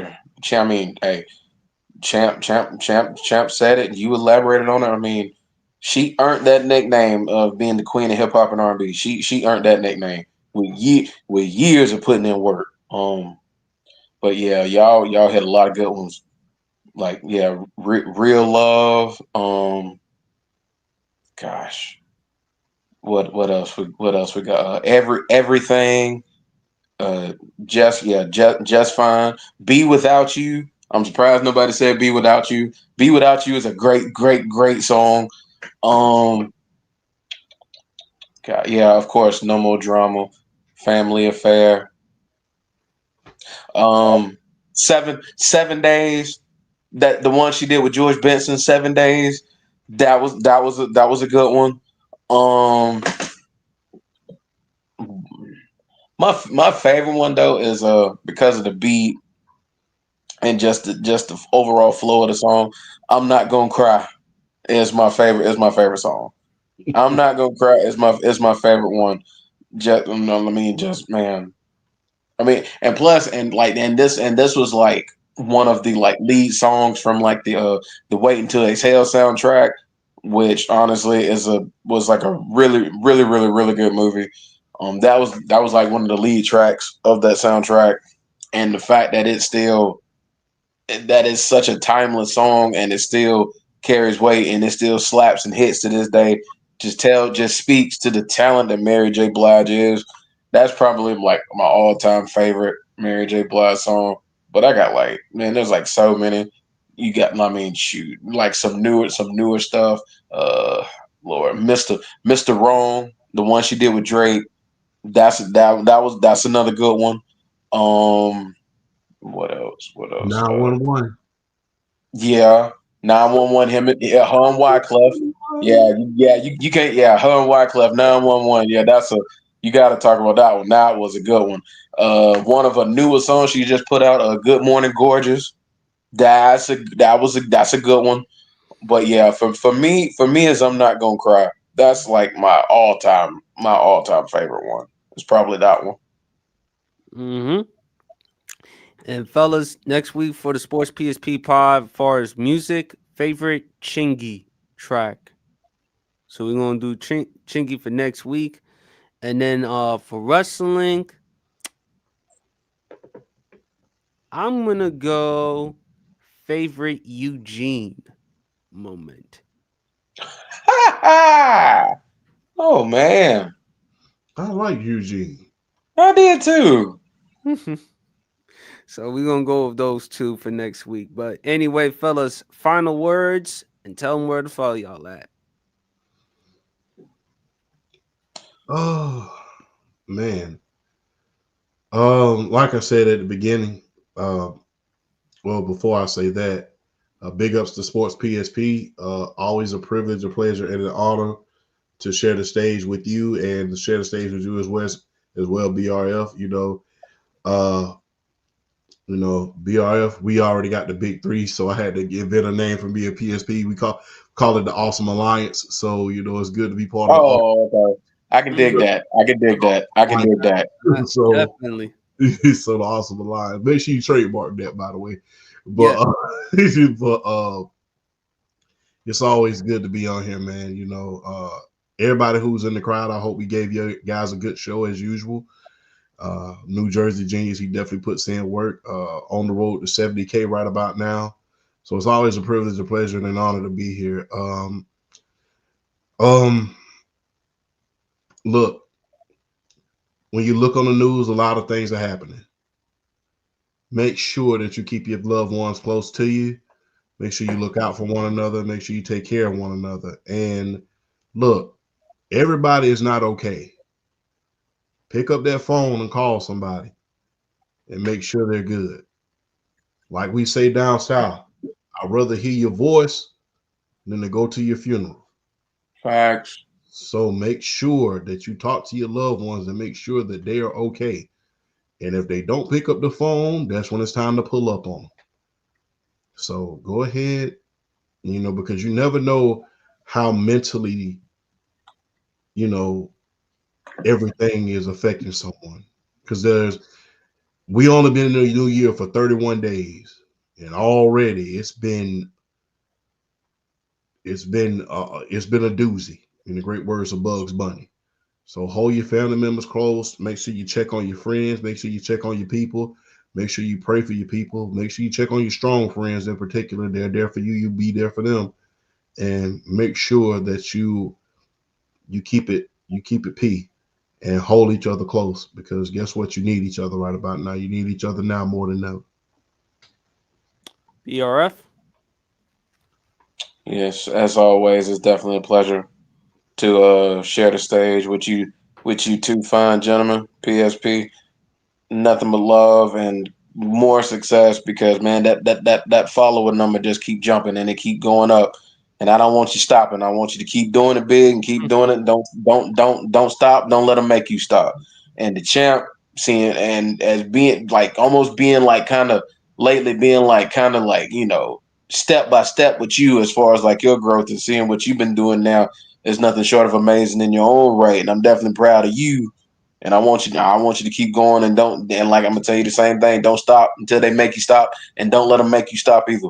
So I'm proud of both. I'm proud of both of y'all. But yeah, definitely. Our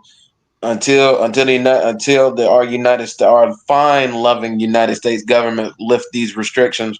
I still can't I can't put the TikTok back on my phone until they lift these stupid legal restrictions. But for the time being, follow the IG Drell 112285. Follow the X/Twitter Dre 2285, and also get on that Facebook page BRF Sports. Follow that as well. I'm definitely gonna start posting more. Like I'm gonna start back since I don't have the TikTok. The easy access, the easy way to post content. I'm gonna start using all three of those. social media outlets a little more. Probably my IG and the Facebook more for like true real like sports content. So definitely be on the lookout for more content. I got to get that ball rolling back on that, and definitely want to send prayers and condolences out to the families of the 67 lost in that helicopter slash plane crash earlier in the week. Definitely want to send shout outs to those families that lost those loved ones. And I'll just say, just because not everybody is showing as much sympathy as they should, that doesn't mean it's like that for everybody. Because we got love for y'all. We got love for y'all in our hearts, and we definitely sending prayers and condolences y'all way. So just remember that you are loved and you are definitely thought about. But it's like I always say though, because a topic not thought about is a topic not talked about. From the Garden State to the Empire State of the South, the Awesome Alliance. I love that nickname, by the way. We here and we're gonna continue to rep it to the fullest. And shout out to you, brothers. We're gonna keep doing it. Oh. And by the way, I'm gonna shout this bad boy out because I'm excited as hell for it. Tomorrow, Sports for You and the Undisputed Go Sports Podcast. We collabing for the Royal Rumble tomorrow night. Start time 6 p.m. Eastern time. If y'all ain't doing nothing, hop on the YouTube and check your boys out. It's a watch along. We're gonna be watching the Royal Rumble tomorrow night. We're gonna have a blast. If y'all ain't doing nothing else, y'all come check us out. And you better come check them out. But fellas, always a pleasure. Man, almost at 70,000. And we just gonna continue to keep growing and growing and growing, as you mentioned, BRF. Don't worry about it. I mean, as long as I have the right team around me, anything is possible for me. As long as I continue to put in the work, I'll be just fine, man. But as always, thanks for having y'all fellas on the show. Please go follow them on IG, TikTok, YouTube, whatever social media platform they're on. Y'all know where to follow me at. Like and subscribe to the YouTube channel as well as IG Sports PSP as well as TikTok Sports PSP3. Enjoy the rest of y'all weekend, fellas. Probably check out the Pro Bowl, check out some college basketball, check out some NBA or any other sporting event or anything in general. Just spend some time with some family. Or go to the bar, go to a restaurant, have a nice dinner, have a nice meal. But for me, I'm gonna be enjoying the rest of the weekend. Y'all stay safe. God bless and peace.